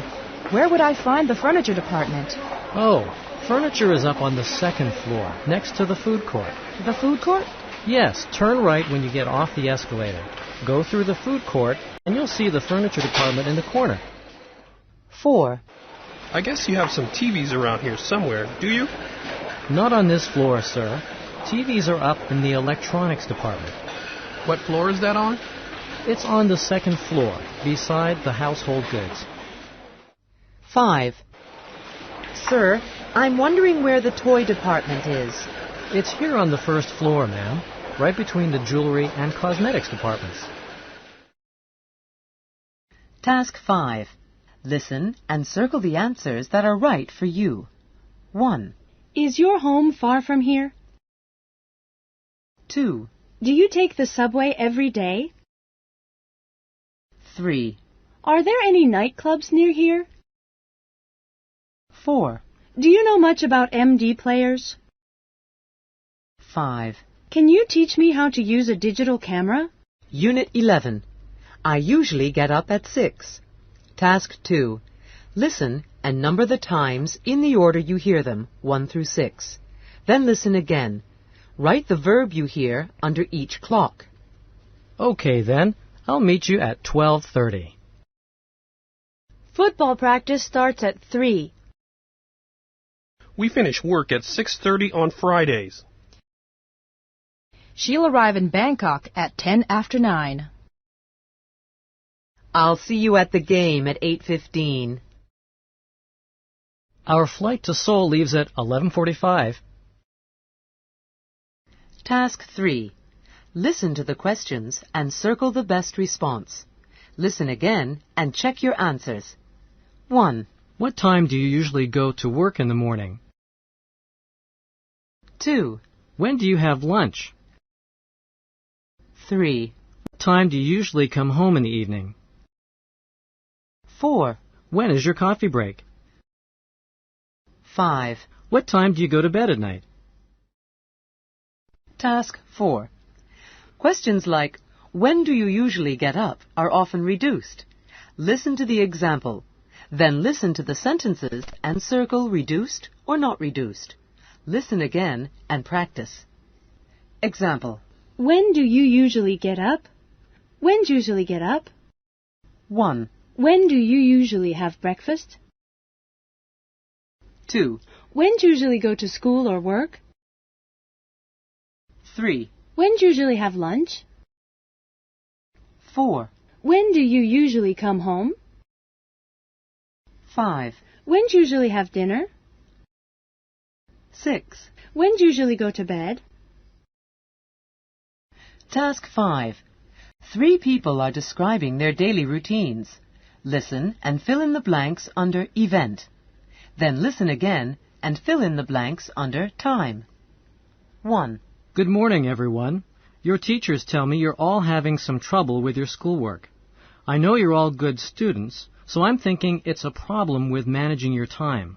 That's right, Mr. Wilson. Between basketball games, practices, team meetings, and working out at the gym, I just don't have much time left for homework. Well, tell me about your daily routine, Linda. Let's see if we can find some free time when you can study. Well, I get up around 5 o'clock and get to the gym for the team workout at 6. I'm in class all morning and have lunch at 12:15. I spend all afternoon in class, and then I go to basketball practice at 4. After that, there's another workout, the team meeting, and usually a team dinner. I get home at about 9:30, but by that time I'm usually too tired to do any homework. Most nights I go to bed at 11:30. That's a pretty busy schedule, all right. But I happen to know the players don't have to go to the team dinners. It's optional. I think you should eat at home more often and spend the extra time studying. You could probably also study at lunch. 2. Now, Stuart, what about you? Well, I generally leave home around 7:30. It takes me over an hour to get to school by bus, and then I go to class at 9. I'm taking an extra course this semester, so I only have about 10 minutes for lunch. My part-time job starts at 4:30, so I have to go straight there after school. I finish work at 8 o'clock and get home about an hour later. I unwind by watching TV for a couple of hours from about 9. I try to do my homework starting at 11:30, but I usually run out of time. Stuart, I think you're going to have to cut down on the hours at your part-time job. Then you could study after school and still have time to unwind with a little TV. You could also study on the bus on your way to school. 3. All right, Sophie, let's hear about your schedule. Well, as you know, Mr. Wilson, I'm student council president, editor of the student newspaper, and lead violin in the school band this year, so I don't have time for much else. I get to school at 7 for band practice. I go to class for most of the day and have lunch with the newspaper staff at 12:15. I have a spare period in the afternoon when I write stories for the paper. That's 2 o'clock. At 5, I meet with the student council, and then I work on the newspaper for 3 hours, starting at about 6. After that, I go home and practice violin from about 9:30. If there's any time left, I do my homework. It's great that you do so much for the school, Sophie, but it's taking a lot of time away from your schoolwork. I think you should give up one of your outside activities and spend a little more time studying. Let's sit down and draw up study schedules for all of you.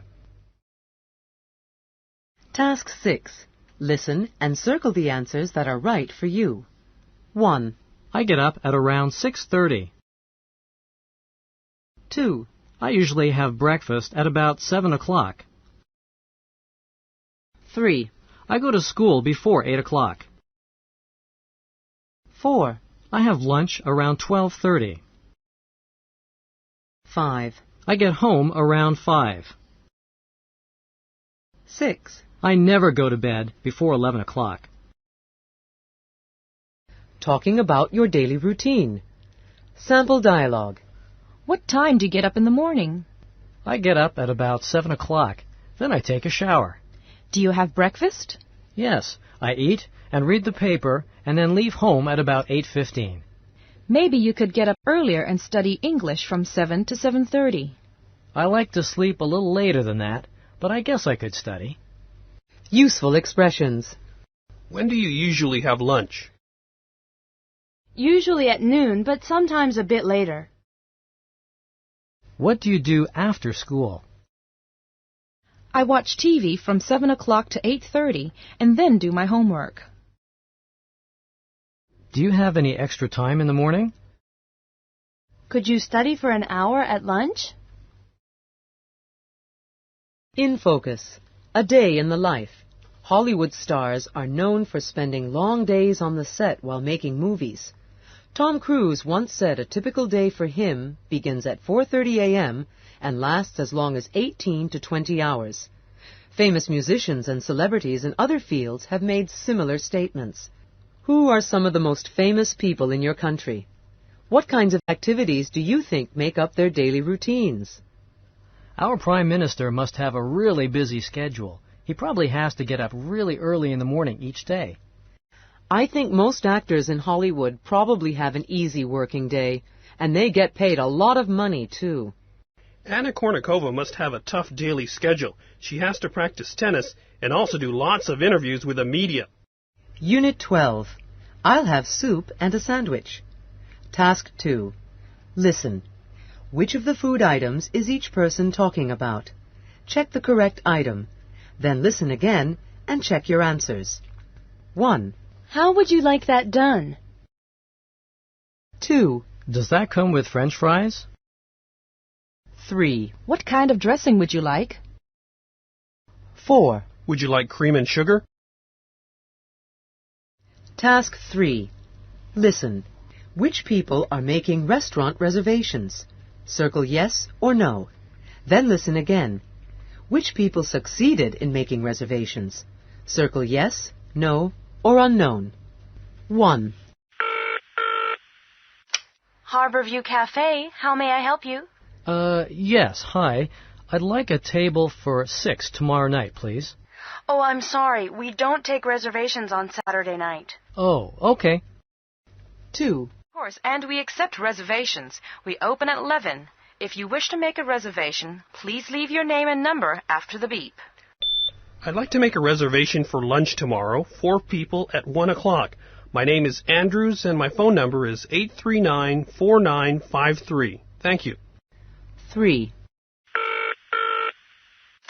Meetings and Banquets Department. Hello, I'd like to reserve a meeting room for tomorrow at 12. We're fully booked at 12. How about 1? 1 o'clock is fine. Okay, we need seating for 12, please. And could I have your name, please?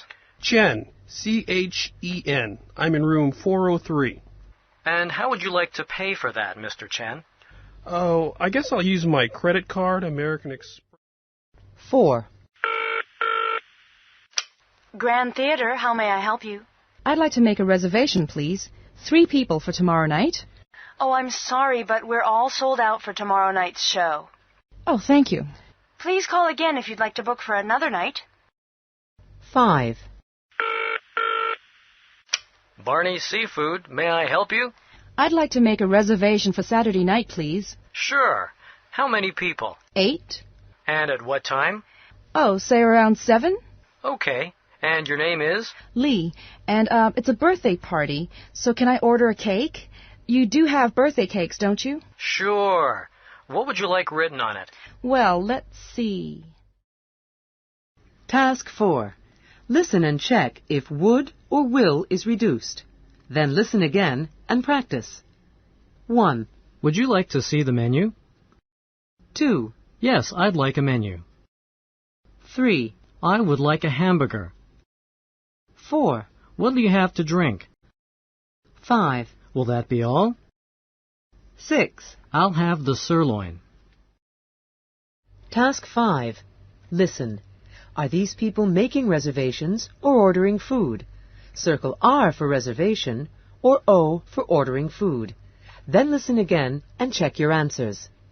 1, I'd like 2 seats for tomorrow night, please. 2, I'd like 1 large Super Supreme pizza, please.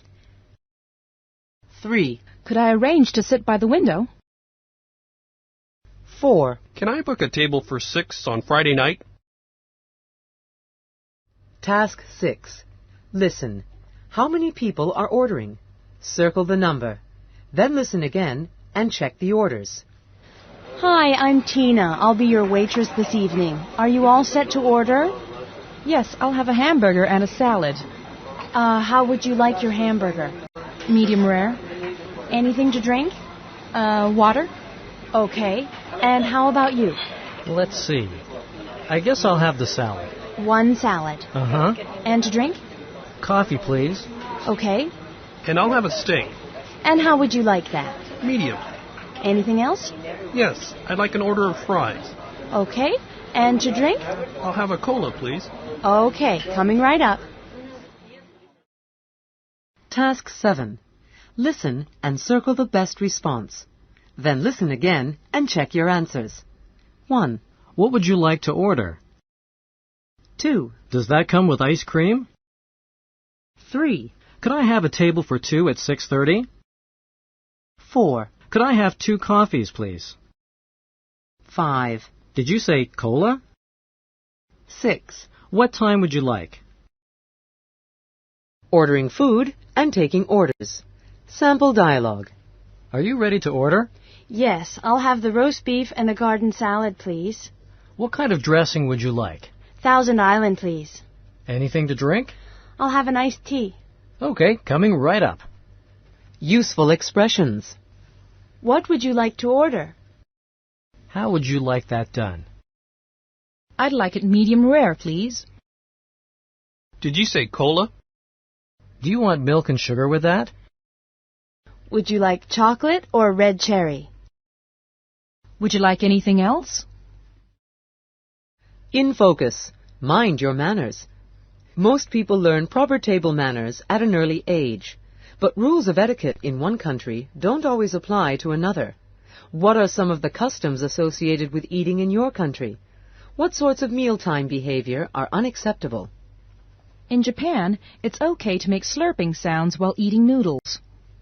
In Mexico, it's the custom to keep both hands above the table during a meal. In France, it's the custom to eat salad after the main course. Unit 13. He shoots, he scores. Task 2.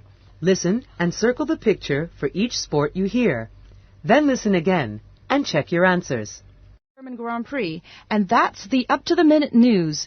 Now to the latest sports scores from around the region. In playoff basketball action, Toronto down Boston 104-98. Tiger Woods. And in other news, Korean PGA Tour mainstay Yoo-mi Kim scored a stunning upset this afternoon at the U.S. Women's Open Golf Championships in Kansas City, Kansas. For that, Marty. Coming up next, full coverage of this year's U.S. men's clay court tennis tournament, followed by a look at the first-round matchups in this year's National Hockey League playoffs being played in Boston. Mets close 3-2. And finally, our play of the day comes to us from the World Cup soccer match between Brazil and Japan, where Japanese striker Hiroko Task 3. Listen and answer true or false. Then listen again and check your answers. 1. Welcome back to Whitehall Stadium, where the third and deciding set is about to begin. Martinez played well in the second set. Her serve is still strong, and the only chance I see of Kobayashi getting back in the match is if Martinez has any more trouble with her ankle. The other problem is the heat. It must be well over 100 degrees on the court, and both women are feeling it. Well, the umpire is in place, and both players are ready. So let's go back to Jim Stone for more of the commentary. 2. Lee has the ball at midcourt. He passes it to Chang. Chang's boxed in. He pivots and, the ball comes loose. There's a scramble and Chang has it again now. He tries to take it across to the other side, but is stopped just short of center court. He passes it to Wong, the big number 9. Wong shoots from three-point territory, and it's off the rim as the buzzer sounds. So the score remains 45-all at halftime. 3. So it's back to 17, where American Jenny Kim is trying to save par after a terrible drive into the trees. Kim's taking a bit longer than usual to line up the shot. She's only sitting about 8 feet from the cup, but this green is a bit tricky. We also had some rain last night, so there's a possibility the green is still wet, which means that Kim will have to hit it a little harder. Looks like she's ready. Here's the putt, and in it goes! So Kim remains atop the leaderboard at 3 under, with the Australian Ali Moran still sitting 1 shot back. Task 4. Depending on the intonation, O can have many different meanings. Listen to the intonation of O and match each one with the correct ending. Then listen and check your answers. Practice saying the sentences using the correct intonation. 1. Oh! 2. Oh? 3. Oh. 4. Oh. 5. Oh. 1. Oh! That was a great shot. 2. Oh? I didn't know that. 3. Oh, I haven't decided yet. 4. Oh, that's a real shame. 5. Oh, I see. Task 5. Listen to the soccer game report and complete the chart. Then listen again and check your answers. And now to sports. Fans of the West Park Lords had reason to celebrate tonight as the team scored a 3-2 victory over Woodgate United. Playing before a crowd of just over 52,000 fans at Riverside Stadium, the Lords took an early lead on Mark King's shot from the corner of the penalty area. The goal was King's 10th of the season and came in the game's 21st minute. Woodgate evened the score in the 39th minute when United midfielder Ian Martin broke a tackle and slipped a shot past West Park keeper Chris Gain. It was Martin's 8th goal of the season. West Park reclaimed the lead in the 56th minute when Lord striker Dave Smith scored his 14th goal of the campaign. Down but not out, Woodgate drew even once again in the 70th minute when David Walker scored on a pass from Kevin Newman. The goal was Walker's 4th. Both teams had chances to win in the next 20 minutes, but with time running out, it was West Park striker Alan Nolan who scored the deciding goal. Nolan's 13th goal of the season came in the 89th minute and ensured that West Park would hold on to first place, 2 points ahead of Woodgate. The Lords' next game is on Sunday against Egdon. Task 6. Listen and circle the answers that are right for you. 1. Do you like to watch sports on TV? 2. Are you a good soccer player? 3. Do you know how to play tennis? 4. Have you ever played golf? 5. Do you ever listen to sports on the radio? 6. Are you a basketball fan? Talking about sports. Sample dialogue. Do you watch a lot of sports on TV? Not really, but I like to play golf. I like golf too. Are you a good golfer? Yeah, pretty good. How about you? I'm not very good at sports, but I watch a lot of sports on TV. Oh, really? What kinds of sports do you watch? Besides golf, I watch a lot of soccer and tennis matches. Useful expressions. What's your favorite soccer team? Who's your favorite basketball player? How often do you go to baseball games? About once or twice a month. Do you ever listen to games on the radio? Do you play on any teams at school? In focus. National sports. Golf is played in many countries around the world, but is considered the national sport in Scotland, where many people say it was invented at least 600 years ago. Similarly, baseball is called the national pastime in the United States, and Australian rules football was founded in Australia. What is the national sport in your country? What do you know about its history? Can you explain some of the rules? The English are crazy about football, or soccer. We started playing it here in 1863, and it's still the most popular sport in the country. Everyone in Thailand learns Muay Thai, or kickboxing. Muay Thai is 2,000 years old and is unlike any other martial art. Canada's national sport isn't ice hockey, it's lacrosse. Players try to score using a ball and sticks with nets on the end. Unit 14. Do you want to see a movie? Task 2. Listen. Which are invitations? Circle Y for yes or N for no. Then listen again and check your answers. 1. Let's go see Invisible City tonight. 2. What time do you want to have dinner? 3. Do you want to go to a basketball game this weekend? 4. Would you like to go dancing tonight?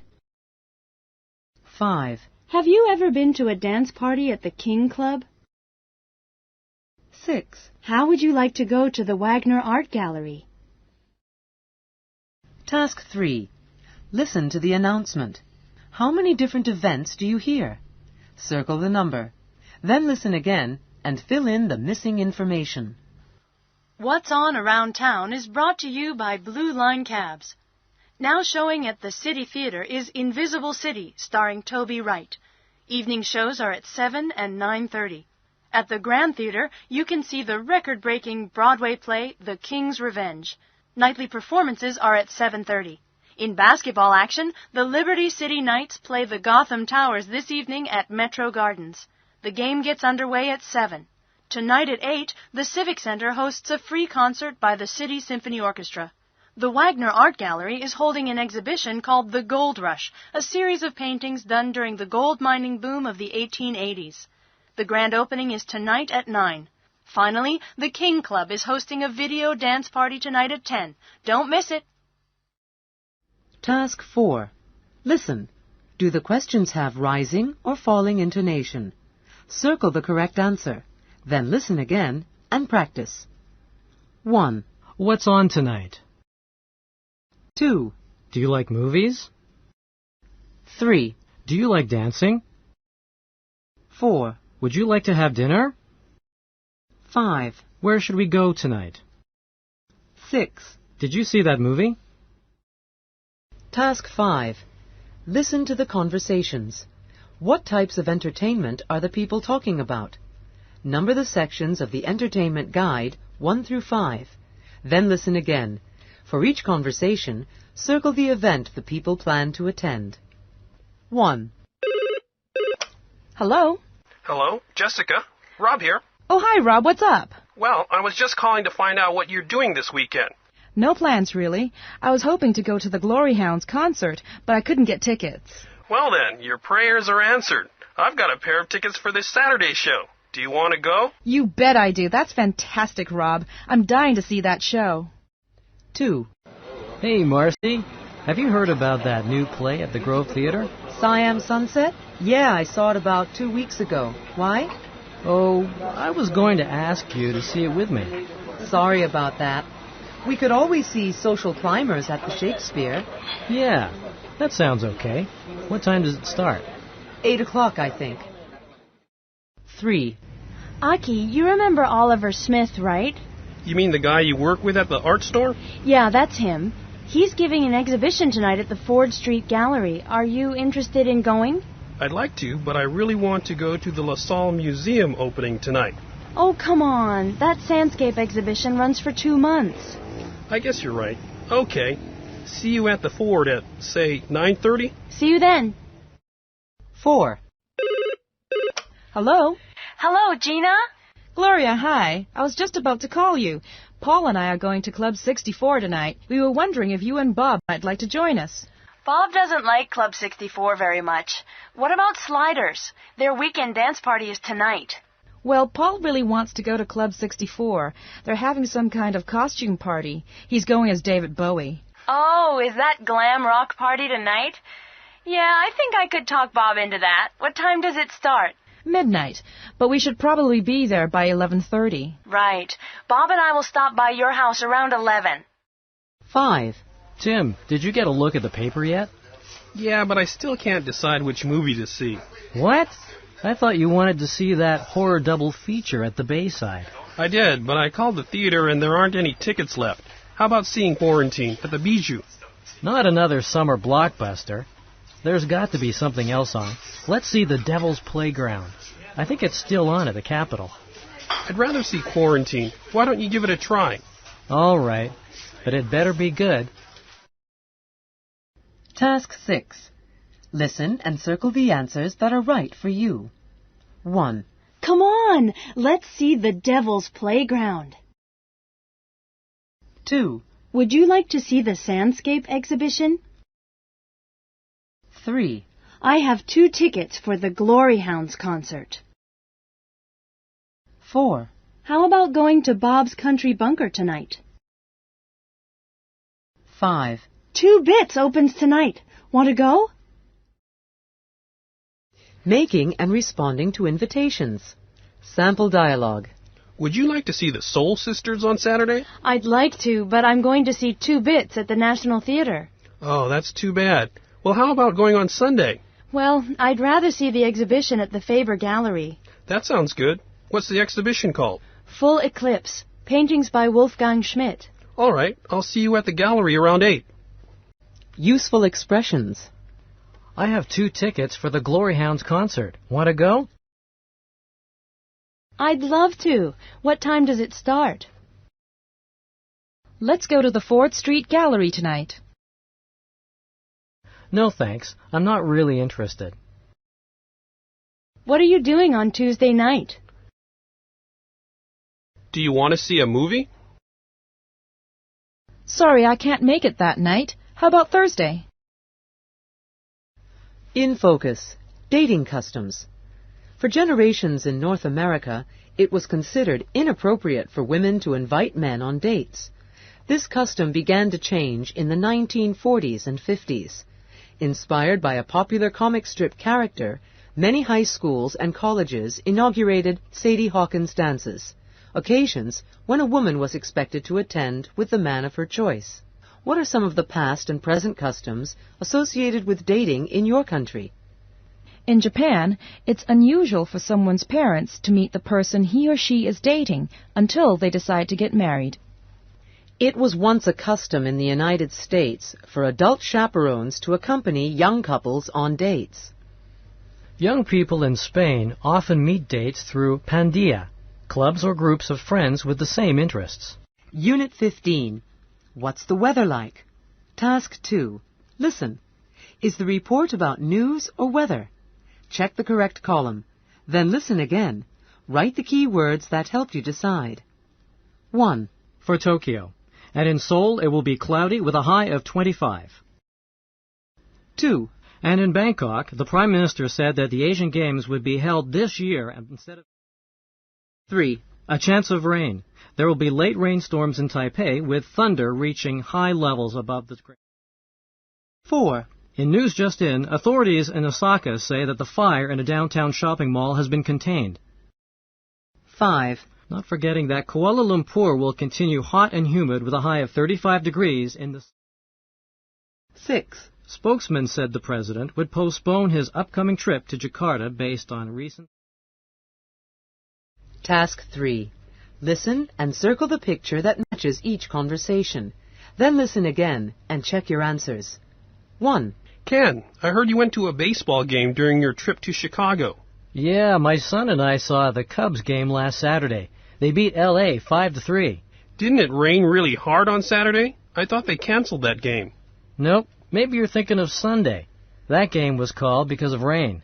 Oh, that's right. It just looked like it was going to rain. Yeah, it was a bit cloudy on Saturday, but it didn't rain. 2. Did I tell you Ray and I went on a ski trip last month?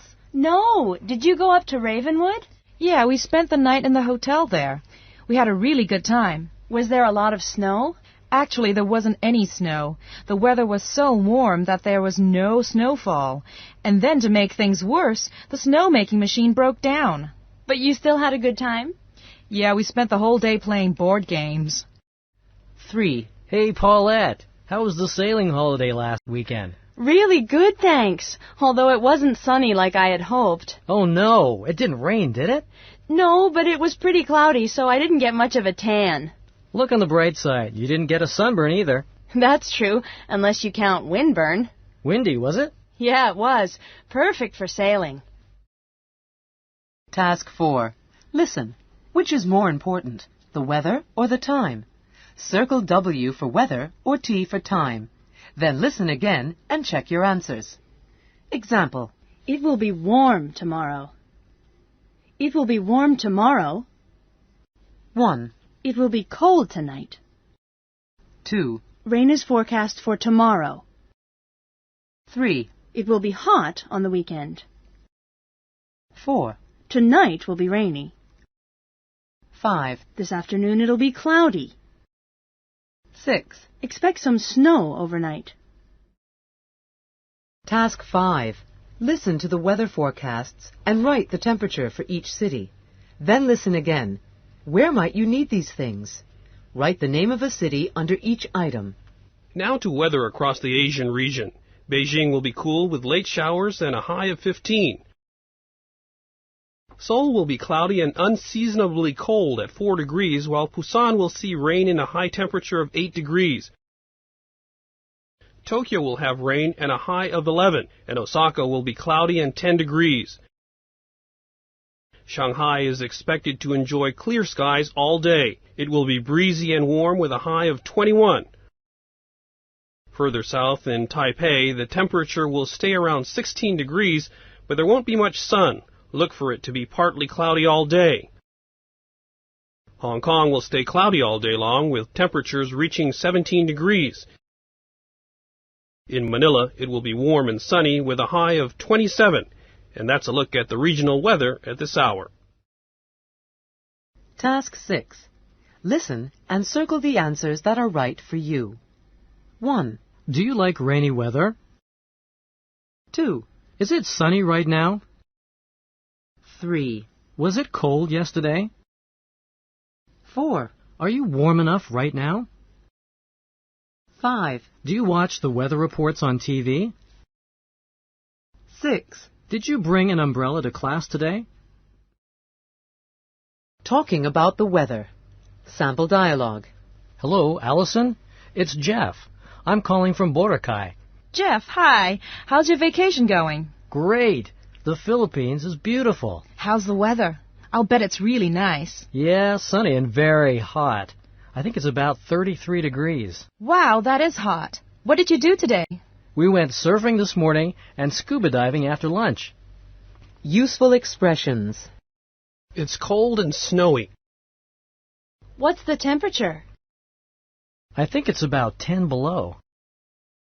What's the weather forecast for tomorrow? It's supposed to be warm and sunny.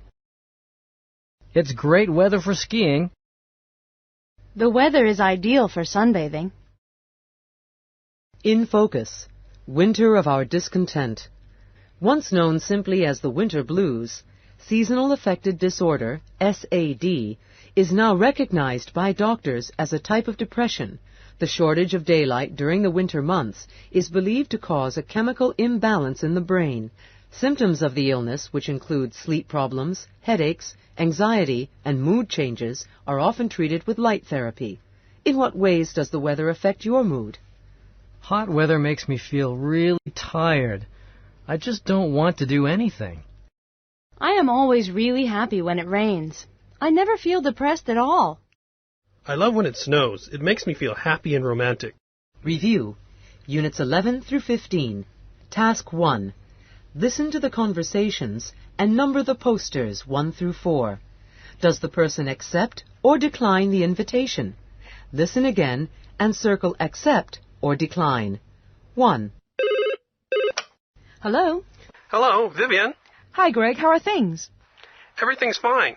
I'm just calling to see if you want to go to that new modern art exhibition at the La Roche Gallery. It looks really interesting. I'd love to. 2. Hey, May, you like Eddie Wilson, don't you? Yeah, I like him a lot. Why? Has he got a new CD out? No, but he's giving a concert here next Sunday, and I've got 2 tickets. Do you want to go? Definitely. 3. Hey, Alice, Warren and I saw a poster for that new restaurant today. You mean Winston's? Yeah, their grand opening is on Friday. Warren and I are going. Do you and Phil want to come too? Friday? Sorry, Jill, but we're going to a dinner party that night. 4. Dean, did you hear that the New York Knights are going to play here? What, the baseball team? You're kidding. No, they're playing exhibition games with some of the best college teams across the country. I've got tickets for the game against Western if you want to go. Sounds great. Task 2. Listen and write Jenny's order. Then listen again and check your answers. Jenny, I thought you weren't going to make it. Sorry, Joe. The traffic was really bad. Did you order? I ordered for me. I'm having a steak.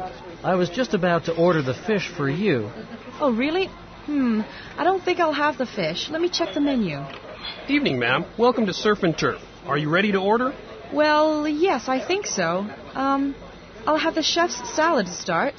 Okay. What kind of dressing would you like with that? French, please. And for the main course, I'll have a steak, too. How would you like that done? Medium, please. All right. The steak comes with either French fries or a baked potato. I'll have fries. Something to drink? Yes, I'd like an iced tea. Oh, and do you have any garlic bread? Yes. Would you like a small or large order? Are you going to have some, Joe? Sure. Garlic bread sounds good. We'll have a large order, please. Will that be all then? I think so. Joe? Yeah, we might have coffee later. Okay. Well, I'll have your salads for you in just a moment. Task 3. Soccer star Carl Kessel is describing his daily routine. Listen and match the times to the activities. Then listen again and check your answers. Welcome back to Soccer Tips. We're talking to soccer star Carl Kessel to find out what makes him such a successful player. Carl? Well, besides practice and pure hard work, keeping to a set routine on game day is something that's helped me a lot. Could you tell us a bit about your game day routine, Carl? Well, it's important to get a long rest the night before a game. I usually get up pretty late on the days we're playing. What time? About 8:30. I don't eat right away. I leave home and arrive at the stadium at about 9:20. Then I have breakfast with the team at 10. Do you have a team meeting on game day? Of course, that's very important. We get together at 11 to talk about strategy. We watch highlight tapes of past games with the other team at 12:30 or so. That's so you can identify any mistakes you made? And to remind us of the kinds of strategies they use. After that, we relax and eat a light lunch together at 2. What about loosening up before the game? We do warm-up exercises starting at about 4:45, so we're ready to play by the time the game starts at 5:30. Task 4. Listen to the sports broadcasts and fill in the results. Then listen again and check your answers. 1. Turning to the soccer world, it was a day of upsets at the World Cup as 3 countries that were favored to win the championship all lost their games. In Berlin, Japanese striker Mazuo Ota scored in the 73rd minute to give Japan a surprising 2-1 victory over Brazil. Meanwhile, in Frankfurt, Korea's Jae-hoon Kim scored on a penalty with just a minute left in regulation as the Red Devils upset Italy's national team by a score of 3-2. And in the day's most surprising result, China's Paul Yeo scored a goal in the 25th minute, and China held on to edge Germany 1-0 in Munich. 2.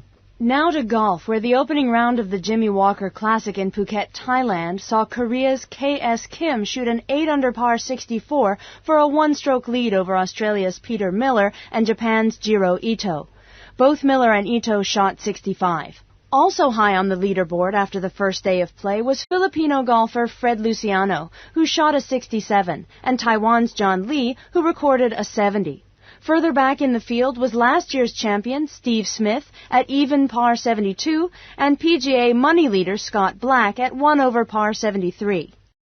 3. Tennis fans had a lot to cheer about yesterday as the French Open got underway in Paris, a day after heavy rains washed out a number of opening round matches. In the most anticipated first-day matchup, defending champion Amy Johnson of Ireland beat Spain's Sonia Higuera 7-5-6-2 to advance to the next round. In other action, German star Greta Bauer defeated American Susan Nelson 6-1, 6-4, and Sweden's Erika Swanson edged Japan's Miki Ono 6-3, 7-5. Task 5. Listen and circle the answers that are right for you. 1. What time do you usually go to bed? 2. Do you take cream in your coffee? 3. Do you watch a lot of sports on TV? 4. Would you like to go to a jazz concert tonight? 5. How's the weather today? Unit 16. How did you meet your wife? Task 2. 3 people are describing how they met their husband or wife. Listen and fill in the husband or wife's name. Then listen again and write down how each couple met. 1. Hey Liz, Charlotte. Have you been reading Dear Abby lately? It's full of letters about how couples met for the first time. I'm thinking of sending in my own story. Really, Chuck? How did you and your wife meet? It's kind of strange, actually. I first met Julia at my brother's graduation. She was dating him at the time, and we just got to know each other casually. Finally, after they broke up, we started going out.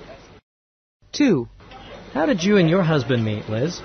Oh, Michael and I met at my last job. When I started there, he was in the next office. We went out one night and had a great time. And you've been together for how long? 25 years? It will be 27 years in May. 3. How about you, Charlotte? Believe it or not, I met him through an introduction agency. I had just moved here from Indiana, and I didn't know anyone. Well, one day I saw this ad in the newspaper for an introduction agency, and I thought, why not? Yeah, and what happened? Well, my first date was with a guy named Bruce. What a disaster. I never saw him again. But then I tried dating another guy. This is my husband, Brad. And it was so funny because he was just like me. We've been together ever since. Task 3. Listen to the conversation and number the information 1 through 7 in the order you hear it. Then listen again. What are the 3 things Anthony likes? So, Laura, how did the blind date go last night? Well, it wasn't exactly a blind date. I found out a little bit about him through the introduction agency before we went out. Yeah, but you can never tell until you meet them, so... It was fine. His name's Anthony. There's not much to tell, really. We just had dinner over at Hawthorne's, then went to hear a jazz band at the Blue Moon. Oh, come on, Laura. Is he tall, short? He's kind of tall, I guess. A bit taller than me. And? I don't know.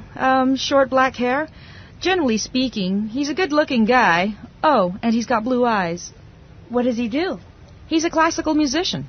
Oh, really? Yeah, he plays down at the Symphony Hall. He's in the city orchestra. Wow. So what did you talk about? The usual stuff.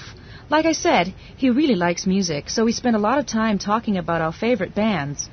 He sort of likes traveling, too, so we talked about the places we've been. Oh, and he likes golf, so we're probably going to play around this weekend. Task 4. In spoken English, kind of and sort of are sometimes reduced to kinda and sorta. Listen to the examples. Then listen and circle reduced or not reduced. Listen again and practice. Example 1. I'm kind of tired. I'm kind of tired. Example 2. She's sort of tall. She's sort of tall. 1. I'm kind of a lazy guy. 2. She's sort of cute, isn't she? 3. Billy is okay. He's just kind of shy.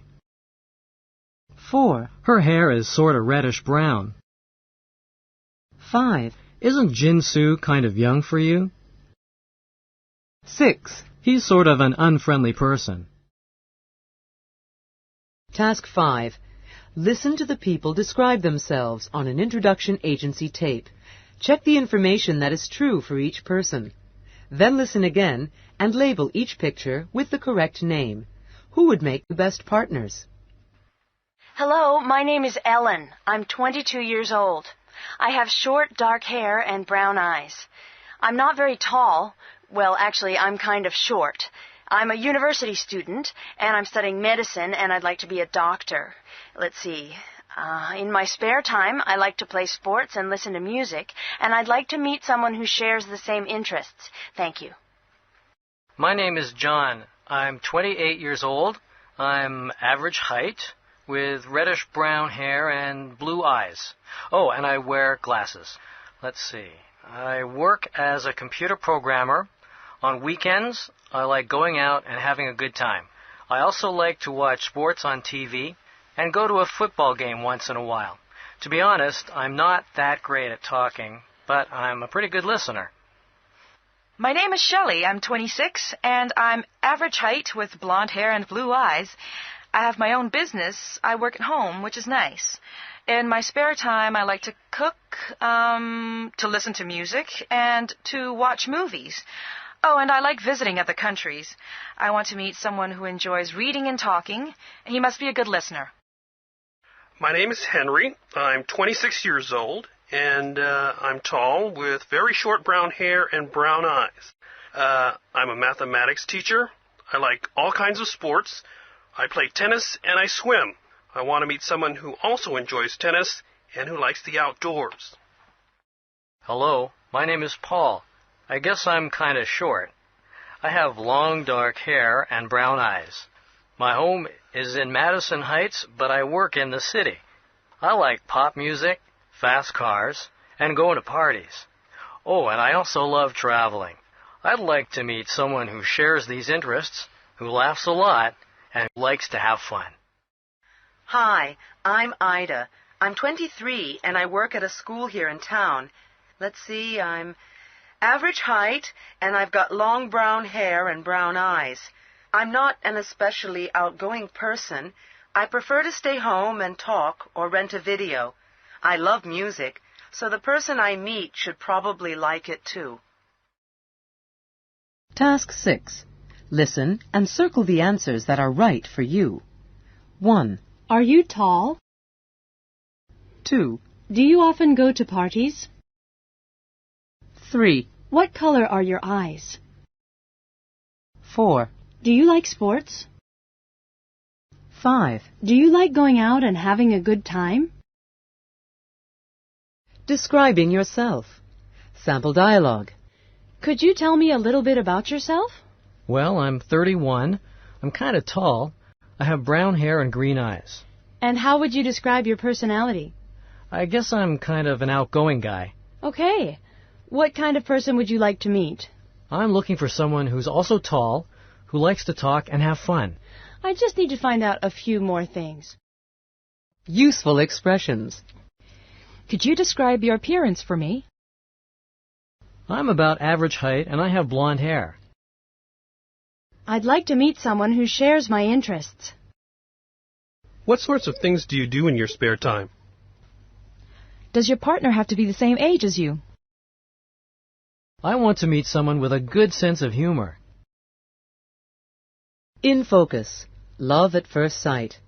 Advice columnist Jean Phillips and her daughter Pauline, who answer letters in the popular Dear Abby column, occasionally run readers' accounts of how they met their spouses.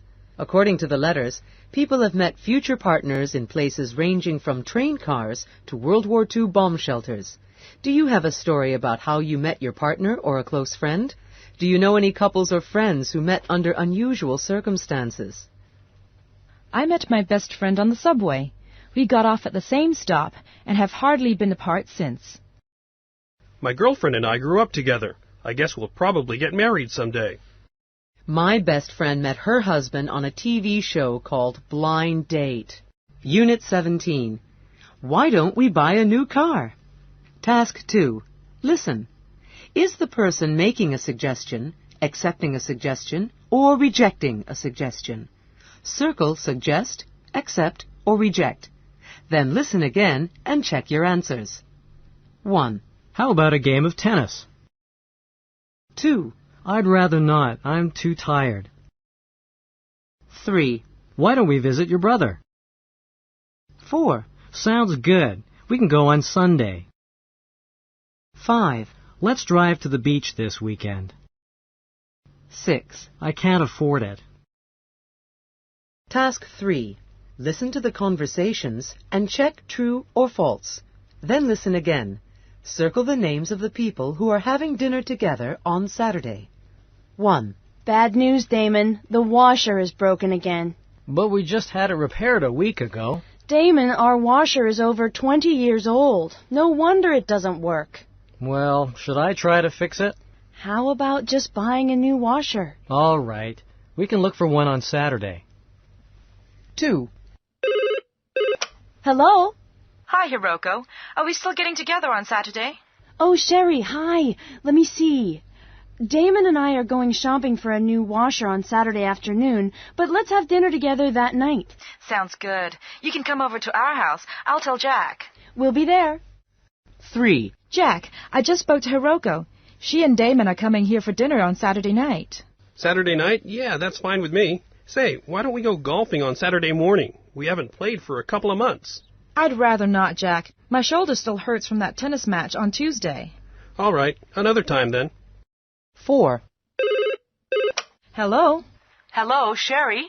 Isabel, hey, what's up, big sister? I'm just calling to tell you Ann Jones is having an art exhibition on Sunday. Our old friend Anne? Wow, yeah, let's definitely go. Great. Hey, by the way, can you come to our house for dinner on Saturday night, say about 7? Okay, I'll be there. Oh, and can Jeff come too? Sure, the more the merrier. 5. Jeff, I just spoke to Sherry on the phone. How about going to her place for dinner on Saturday? I don't think so, Isabel. I'm having dinner with some Japanese clients on Saturday night. Give my regards to Sherry and Jack when you see them. Will do. Task 4. In spoken English, people sometimes drop unneeded words. Listen to the example. Then listen and draw a line through the words that are dropped. Listen again and practice. Example. I have some bad news, Damon. Bad news, Damon. 1. Let's buy the blue one. Looks kind of old. 2. Why don't we go to that new mall? You know where it is? 3. Sorry, I can't go on Saturday. Another time then.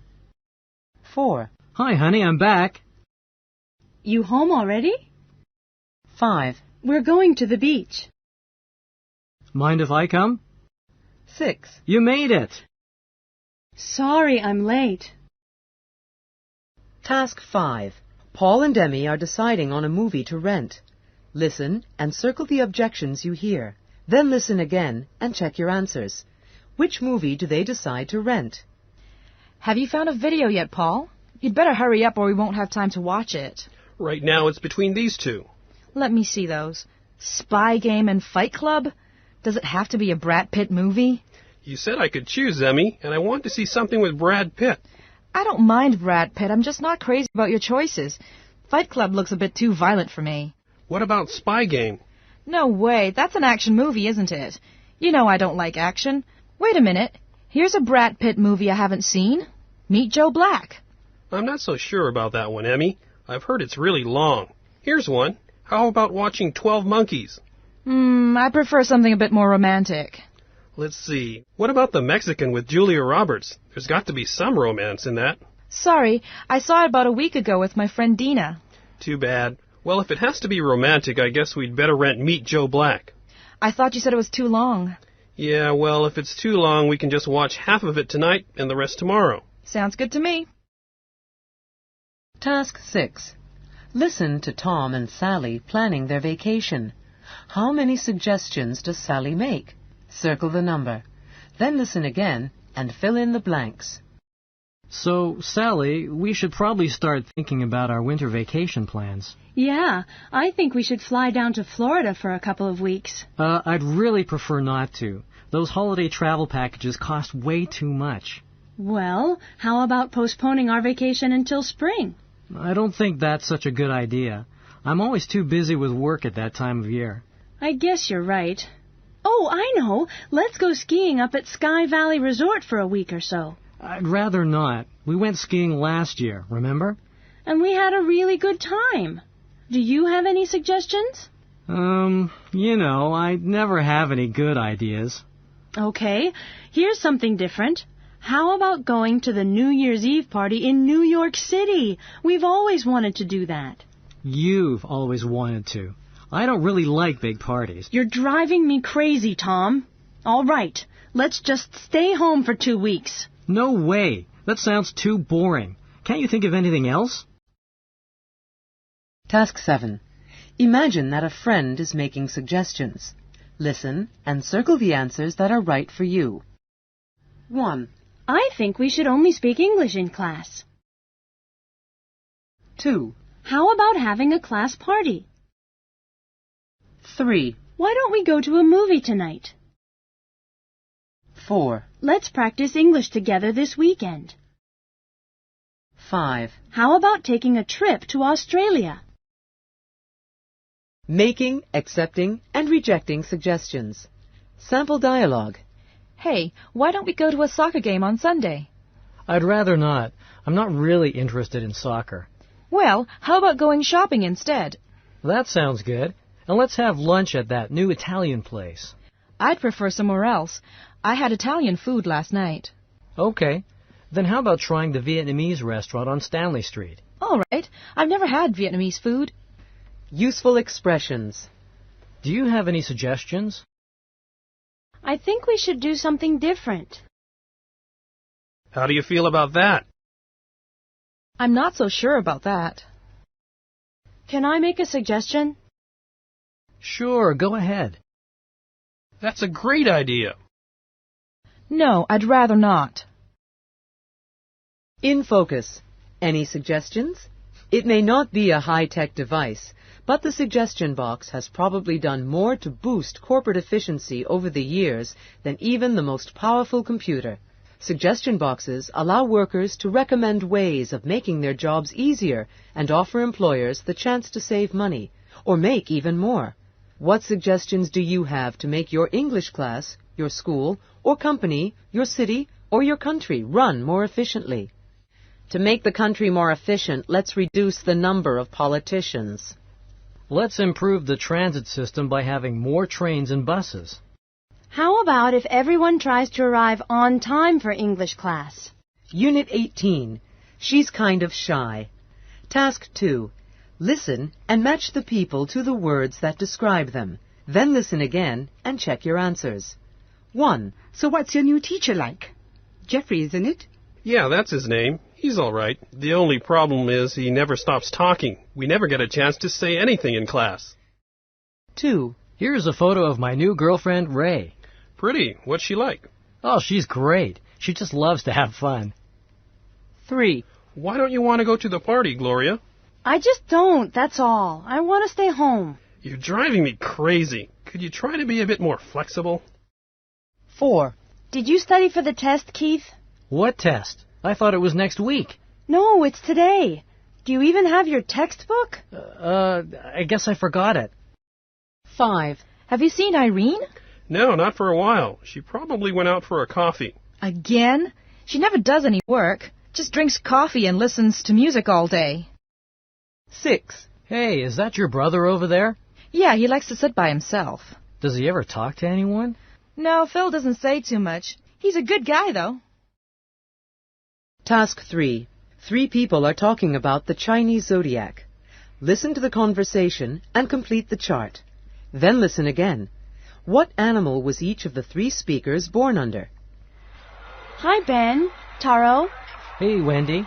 Do you know anything about the Chinese zodiac? A little. What do you want to know, Ben? We're just curious. Yeah, it's all based on animals, right? Uh-huh. The year you were born is supposed to tell you what kind of person you are. What year were you born, Taro? In 1979. I think I'm a sheep. That's right. Sheep are creative people. I don't know about that. Ben is a lot more creative than I am. Yeah, you're more of the fun-loving type, aren't you? People born in the year of the monkey are usually fun-loving. What about me? I was born in 1978. You're a horse, Ben. Generally, horses are outgoing people. That sounds about right. What about you, Wendy? Oh, I'm a snake. Snakes are supposed to be serious people. Serious? But you're always joking around. Yeah, I'm not sure I believe in the Chinese zodiac. My brother was born in the year of the rat. Rats are hard-working, but he's really lazy. Task 4. Listen and check the word you hear first in each conversation. Then listen again and practice. Example. How's your new student? She seems quite nice, but she's a bit quiet. 1. I have to leave early. How come? I live across town. 2. I brought some extra plates from home for the class party. But I bought some last week. I told you. 3. Who's the mystery guest? You'll have to guess. 4. I won't be there until after 6. Why is that? My son's sick. I have to take him to the doctor. 5. So I turn left at the first stoplight? Yeah, the mall is on your right. Task 5. Cindy is answering a magazine survey with her boyfriend Kevin. Read the survey, listen, and circle Kevin's answers. Then listen again. Does Cindy agree with Kevin's answers? Circle A for agree, or D for disagree. Hey, Kevin, why don't you take this personality survey? It'll tell you what kind of person you are. I'm the kind of person who doesn't like personality surveys. Oh, come on, Kevin. I'll read it to you. All right, go ahead. Question 1 says, do you think of yourself as lazy or hardworking? I can probably answer that one for you. Okay, I know I'm lazy. I don't like to work too hard, especially around the house. You're right about that. Next question. Are you more frequently patient or impatient? I'd say I'm patient, especially when I have to wait for you. That's true. I guess I don't have to ask the next question. I already know you're fun-loving. Let me see that. Is that question 3? Yeah, I'd say that's correct. I love dancing. A good party. And the answer to the next one is stubborn. What? I'm a very flexible person. I always listen to your suggestions. I don't think so, but let's go to the next question. Well, you're definitely not talkative. That's true. It's because I'm so shy. That's the next question. In most situations, are you shy or outgoing? Definitely shy. I'm not too comfortable meeting new people. I don't think that's true, but I'll circle it. Let me see. Question 7 asks if you're an organized person. No. My desk at work is always a mess. I'm glad you're honest about that. Finally, do you consider yourself creative or unimaginative? I wouldn't say creative. I'm not very good at writing or painting, that sort of thing. I think you're creative, but if you don't think so, I'll put down unimaginative. Task 6. Listen and circle the answers that are right for you. 1. Do you tend to like serious people? 2. Would you say you're an outgoing person? 3. Do you think your best friend is an organized person? 4. Would you want to sit next to a talkative person on a long trip? 5. Do your friends tend to be hardworking people? Asking and talking about personality traits. Sample dialogue. Do you think you're hardworking or lazy? I guess I'm lazy. I really don't like to work hard. So would you say you're a fun-loving person? Yes, I'm definitely not a very serious person. Why do you think so? Well, I love to go to parties and have a good time. Okay. Do you tend to be a stubborn person? Useful expressions. How would you describe yourself? I'm a hard-working person, but fun-loving too. I'm pretty shy. I don't really like to meet new people. What's your new boyfriend like? Would you say you're a talkative person? In focus. Chinese zodiac. The Chinese zodiac, the rotating cycle of 12 animal signs, was a folk method for naming the years in ancient China. According to tradition, all people born under the same sign are said to possess a fixed set of character traits. Find your animal sign in the chart in Task 3. How do you feel about the character traits associated with each sign? Are they accurate descriptions? Do you believe in the Chinese zodiac? I was born in the year of the rat, but I'm lazy, not hard-working. I'm a snake, but I'm not very serious at all. I'm more of a fun-loving person. I'm reliable like most roosters. I'm also talkative and kind of creative. Unit 19. Are you free on Tuesday? Task 2. Listen. What appointments do the people have? Number the photos 1 through 5. Then listen again and write the correct day and time under each photo. 1. Are you busy on Friday morning, Minnie? Yeah, my aerobics class is on Friday. That's in the evening, though, right? Around 5:30 or 6? Actually, it's at 9 in the morning. 2. Have you got any plans for Thursday, Deborah? No. Wait. I have music practice. What time is that? 2 o'clock. 3. When's the chess club meeting, Arlene? Oh, they changed it. It's on Tuesday at 5:30. 4. Hey, Emily, are you doing anything on Wednesday? Yeah, I've got to see the dentist at 3:30 on Wednesday. Oh, did I say Wednesday? I meant Friday. Oh, well, Friday my schedule's wide open. Do you want to get together? 5. Listen, William, what are you doing this Saturday? Well, I've got to go to my part-time restaurant job at 4:30. Why? I've got tickets to the ball game. Task 3. Alicia is talking to her mother on the phone. Listen and complete her calendar. Then listen again and check your answers. When is Alicia planning to visit her family? Hello? Hello, Alicia. It's Mom. Mom, hi. I was just about to call you. Yes, I've been hoping you would. We haven't heard from you much since you left for college 2 weeks ago. Sorry, Mom. I've been pretty busy. Actually, that's what I wanted to talk to you about. Uh-oh. Sounds like you're not coming to visit your father and me this weekend. I just don't have time, Mom. I was planning to come on Friday. I even made a hair appointment so I'd look my best. But then I found out there's a special dinner for the tennis team at 6 p.m. Why don't you come home after that? Yeah, but I've got a date with Ken that night, and I'm also really busy on Saturday and Sunday. What's going on this weekend? Well, I signed up for an aerobics class on Saturdays. That's at 11 in the morning. Then there's a study group meeting in the afternoon, and then I have my part-time job at the restaurant. I've got to be there from 6 to 10 on Saturday. What about Sunday? Could you come home just for the day? I'd like to, but there's a run for charity at 9:30 on Sunday. And I volunteer at the library from noon to 5.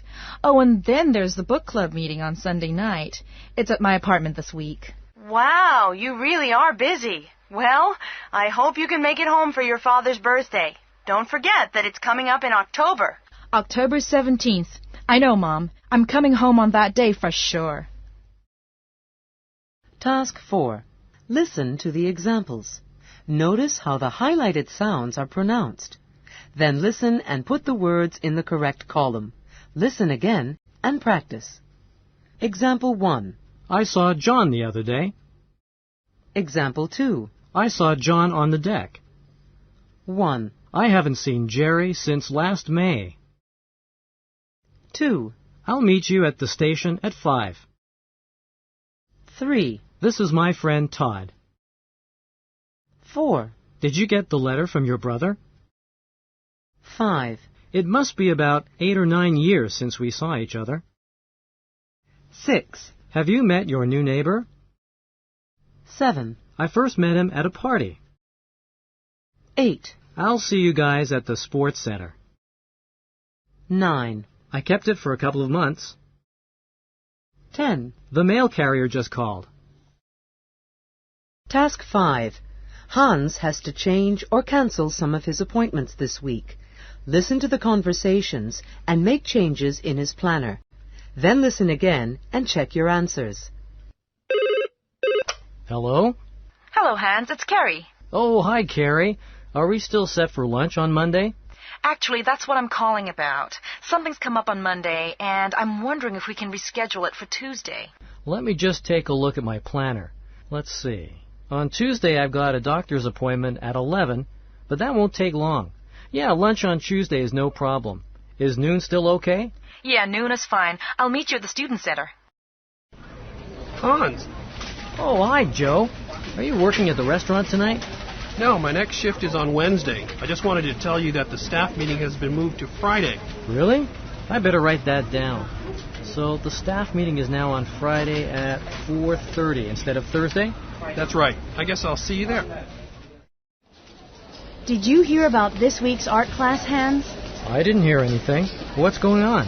Well, I think the instructor is sick, so class is canceled this week. Oh, yeah?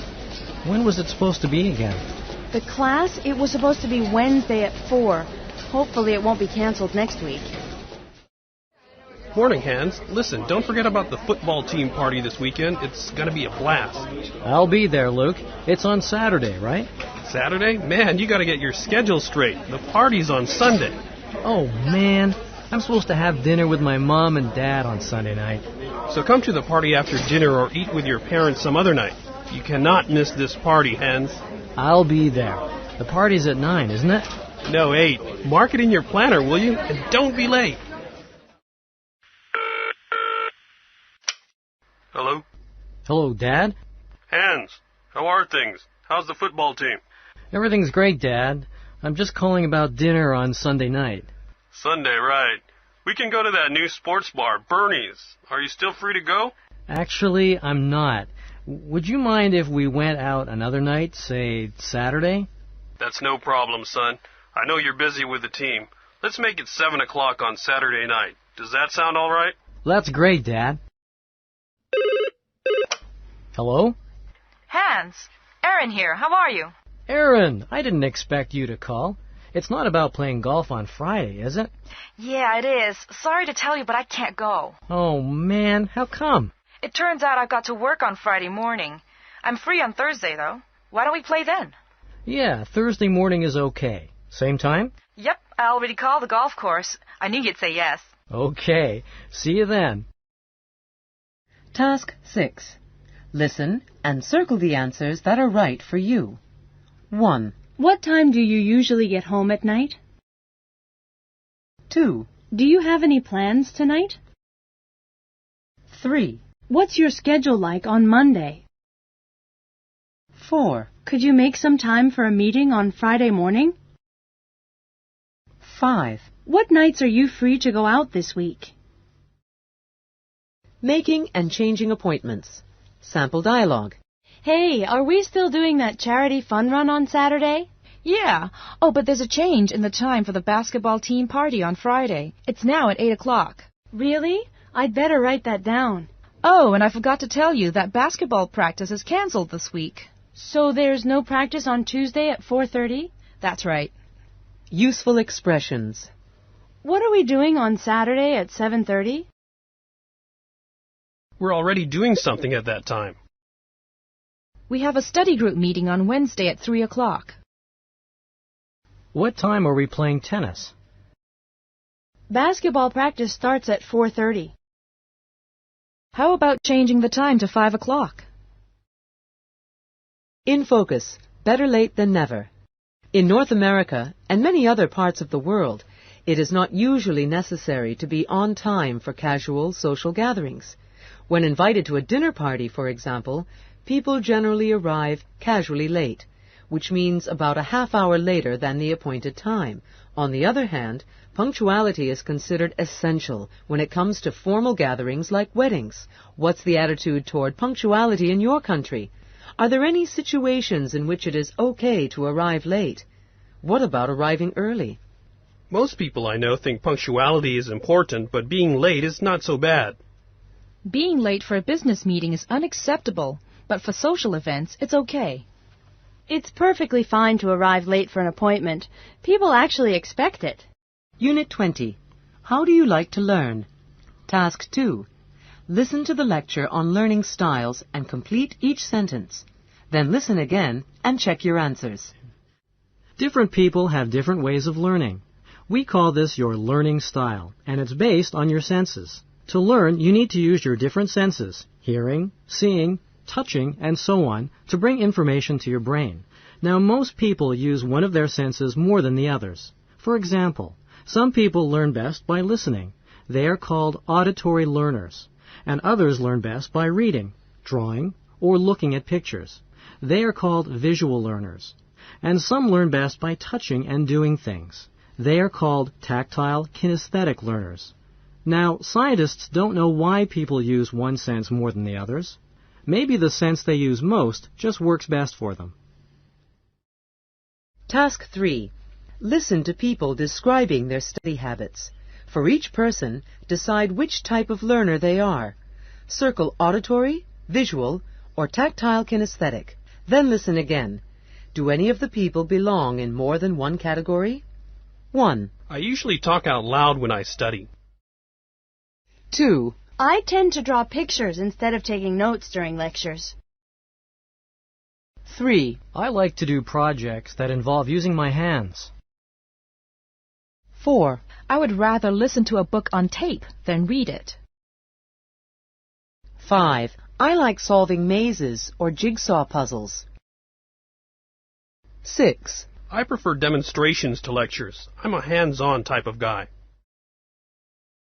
Task 4. Anna is answering questions to find out what her learning style is. Listen and number the questions 1 through 6 in the order you hear them. Then listen again and write Anna's answers in the spaces. What kind of learner is Anna? Okay, Anna, let me tell you a little bit about the test. All right. It's really easy, actually. Just don't spend too much time thinking about your answers. It's better to say the first thing that comes to mind. All right. Okay, first question. When you need to spell a word, but you aren't sure about it, what do? When I'm not sure about the spelling? Right. Do you say it and try to guess the spelling, or... Oh, no, I look it up in the dictionary. Great. Here's question number 2. What do you think of when you hear the word C-A-T? Sorry? When you hear the word C-A-T, do you see a picture of a cat, or do you see the word? Oh, I see the word. Okay. Number 3. You get a new computer, and you want to find out how it works. What do? Oh, I get a book and read about it. Good. You're doing great. Now, fourth question. What's the last book you read for fun? I read a book called Bridget Jones's Diary. Good. Number 5. Imagine you are studying for a test. I haven't taken a test in years. Okay, but can you remember how you studied? Well, I guess I read books and took notes. Good. We're almost done. Now, in school, what kind of class did you like the best? Oh, English. Good. That's it. So? What? What kind of learner am I? Oh, that's easy. You're, Task 5. Listen and circle the answers that are right for you. Then listen again and check your answers. What kind of learner are you? 1. How would you learn to use a new cell phone? 2. What's the last book you read for fun? 3. What do you do when you're not sure how to spell a word? 4. How do you study for an exam? 5. Which type of teaching method do you prefer? 6. In school, which of these classes did you like best? 7. In an office, how would you prefer to learn about new company policies? Task 6. Listen to the stressed syllables in the example. Then listen and underline the stressed syllable in each sentence. Listen again and practice. Example. You learn to speak by speaking. 1. They learn to read by reading. 2. I like to learn by touching. 3. I used to learn Chinese. 4. She studied Japanese in school. 5. I read the book in English. 6. I prefer to work on my own. Asking and talking about learning styles. Sample dialogue. Do you tend to learn a lot in lectures? Not really. I usually can't remember much from lectures. What if the lecturer draws diagrams on the board? Yeah, that makes it easier. I also learn more when I draw my own diagrams. Do you like to study from textbooks? Sometimes it helps if the textbook has a lot of illustrations. Sounds like you're a visual learner. Useful expressions. Do you prefer to read a textbook or listen to a lecture? I learn a lot more when I listen to a lecture. Are you better at using a map or listening to directions? I'm better at using a map. I can't remember directions. What's the easiest way for you to learn something? Do you think role plays help you to learn? In focus. Teaching styles. As with learning, there are a number of different styles or methods of teaching, ranging from lecturing and conducting demonstrations to leading discussions, setting tasks, and posing problems. What are the most common teaching methods used in your country? Are any changes needed in the way students are taught? Lecturing is the most common method, but discussions are more useful. The best way to teach is by having students solve actual problems. Teachers who use case studies give their students real-world experience. Review. Unit 16 through 20. Task 1. Listen to Andy, Craig, Mel, and Stephen describe themselves on a dating agency tape. Write the correct name under each photo. Then listen again and draw lines from the people to the activities they like. One activity is extra. Hi, I'm Andy Chu. I'm 31 years old and I work for a bank. I've got short black hair and brown eyes. I'm average height and a bit heavyset. I'm still in pretty good shape though. My job is okay, but the thing I really like to do is travel. I've been to Europe, Africa, South America. The last trip I took was to see my grandmother in China. I love having a good time, parties, dancing. I'm a pretty good dancer. I'm looking for someone who likes to have fun as much as I do. My name is Craig Bridges. I'm 33, with blue eyes and blonde hair. I work for the Daily Herald as a news reporter. I guess you'd say I'm average height and build. I don't have much time for hobbies, but I guess I'm kind of a music lover. I play piano in an orchestra, and I enjoy going to concerts. Just classical music, though. I don't really like pop or jazz. I also spend a lot of time volunteering. I'd like to meet someone with the same interests. Hello, my name's Mel Hitchcock. I'm a phys ed teacher at E.J. Beale High School. I'm also the football coach. I'm tall, average build, with short brown hair and blue eyes. Oh, and I've got a mustache and beard. I'm 36 years old. I like skiing, swimming, tennis, and generally staying in shape. Give me a call if you want to get together. My name's Stephen Coolidge. I work at a small bookstore downtown. I'm 34 years old and kind of short. I've got short brown hair and brown eyes. I got into book selling because I really like to read, and I'm hoping to meet someone who likes books as much as I do. I don't do much else besides work at the store and read. Well, I guess I like movies too. but I prefer books. That's about it. Task 2. Listen as Linda describes each of the men above. Match the names to the personality traits. Write A for Andy, C for Craig, M for Mel, and S for Stephen. Then listen again and circle the personality traits she likes. Cross out the ones she dislikes. Morning, Angela. How was your weekend? Not bad. I had a date with another one of the guys I met through the dating agency. Really? What is that, about 3 men you've met since you joined? Actually, it's 4, but I still haven't found one I really like. Tell me about the guy you met on the weekend. What's his name? Oh, it's Craig. He was all right, I guess. I like that he works so hard. He's a reporter, and he also volunteers at a youth center. I really admire him. But he's just too serious. I mean, all he wanted to talk about was politics and classical music.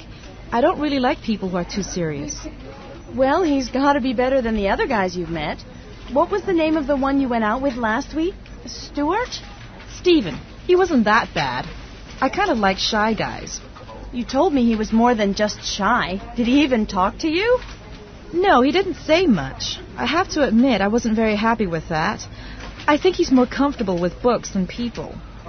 What about that other guy, Andy, wasn't it? He sounded like a fun guy. Yeah, he was. I liked that about him, but he was the opposite of Stephen. He talked too much. I didn't like that. What about the 4th guy? Wasn't he a gym teacher or something?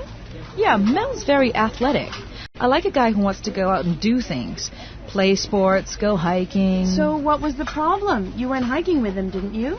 Yeah, it turns out he's not very patient. He wanted to get to the end of the trail, and I just wasn't fast enough. That wasn't much fun. Wow, you've had some bad luck. Are you sure you want to stay with this dating agency? Maybe I should introduce you to some of my men friends. Task 3. Listen to the conversations. Check the 2 suggestions you hear in each conversation. Then listen again. Which suggestions are accepted? Underline them. 1. Hey, Jerry, let's see a movie tonight. I'd rather not. I don't really feel like it. Well, how about renting a video down at the corner store? Yeah, that sounds good. We can just walk there. 2. It's almost 1:30, Julie. Aren't you hungry? Yeah, but I'm pretty busy right now. How about you make lunch today, Frank? Let's just have a snack for now. That's fine with me. 3. Dean, what are you doing out there? I'm just washing the car. I wish you wouldn't waste so much time on that thing. Why don't you just sell it? I can't sell that car. It belonged to my father. It's over 30 years old. Oh, for heaven's sake, let's buy a new car, Dean. 4. Phew, you're a great tennis player, Suzanne. I think you should become an instructor. No, I really like tennis, but I'm not interested in teaching it.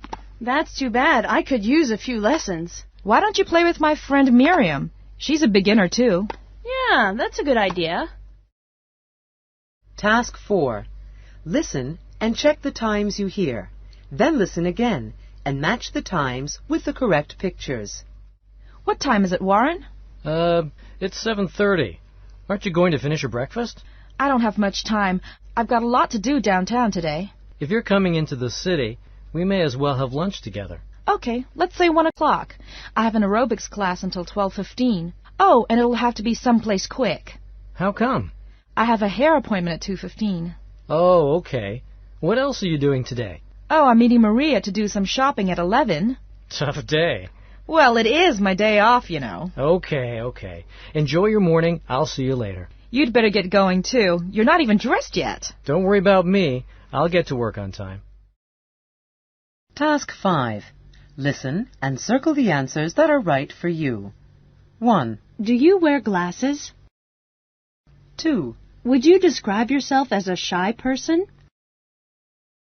3. How's your schedule on Saturday? 4. When you were a child, which did you like most? 5. Are you more confident about your English since you started this course?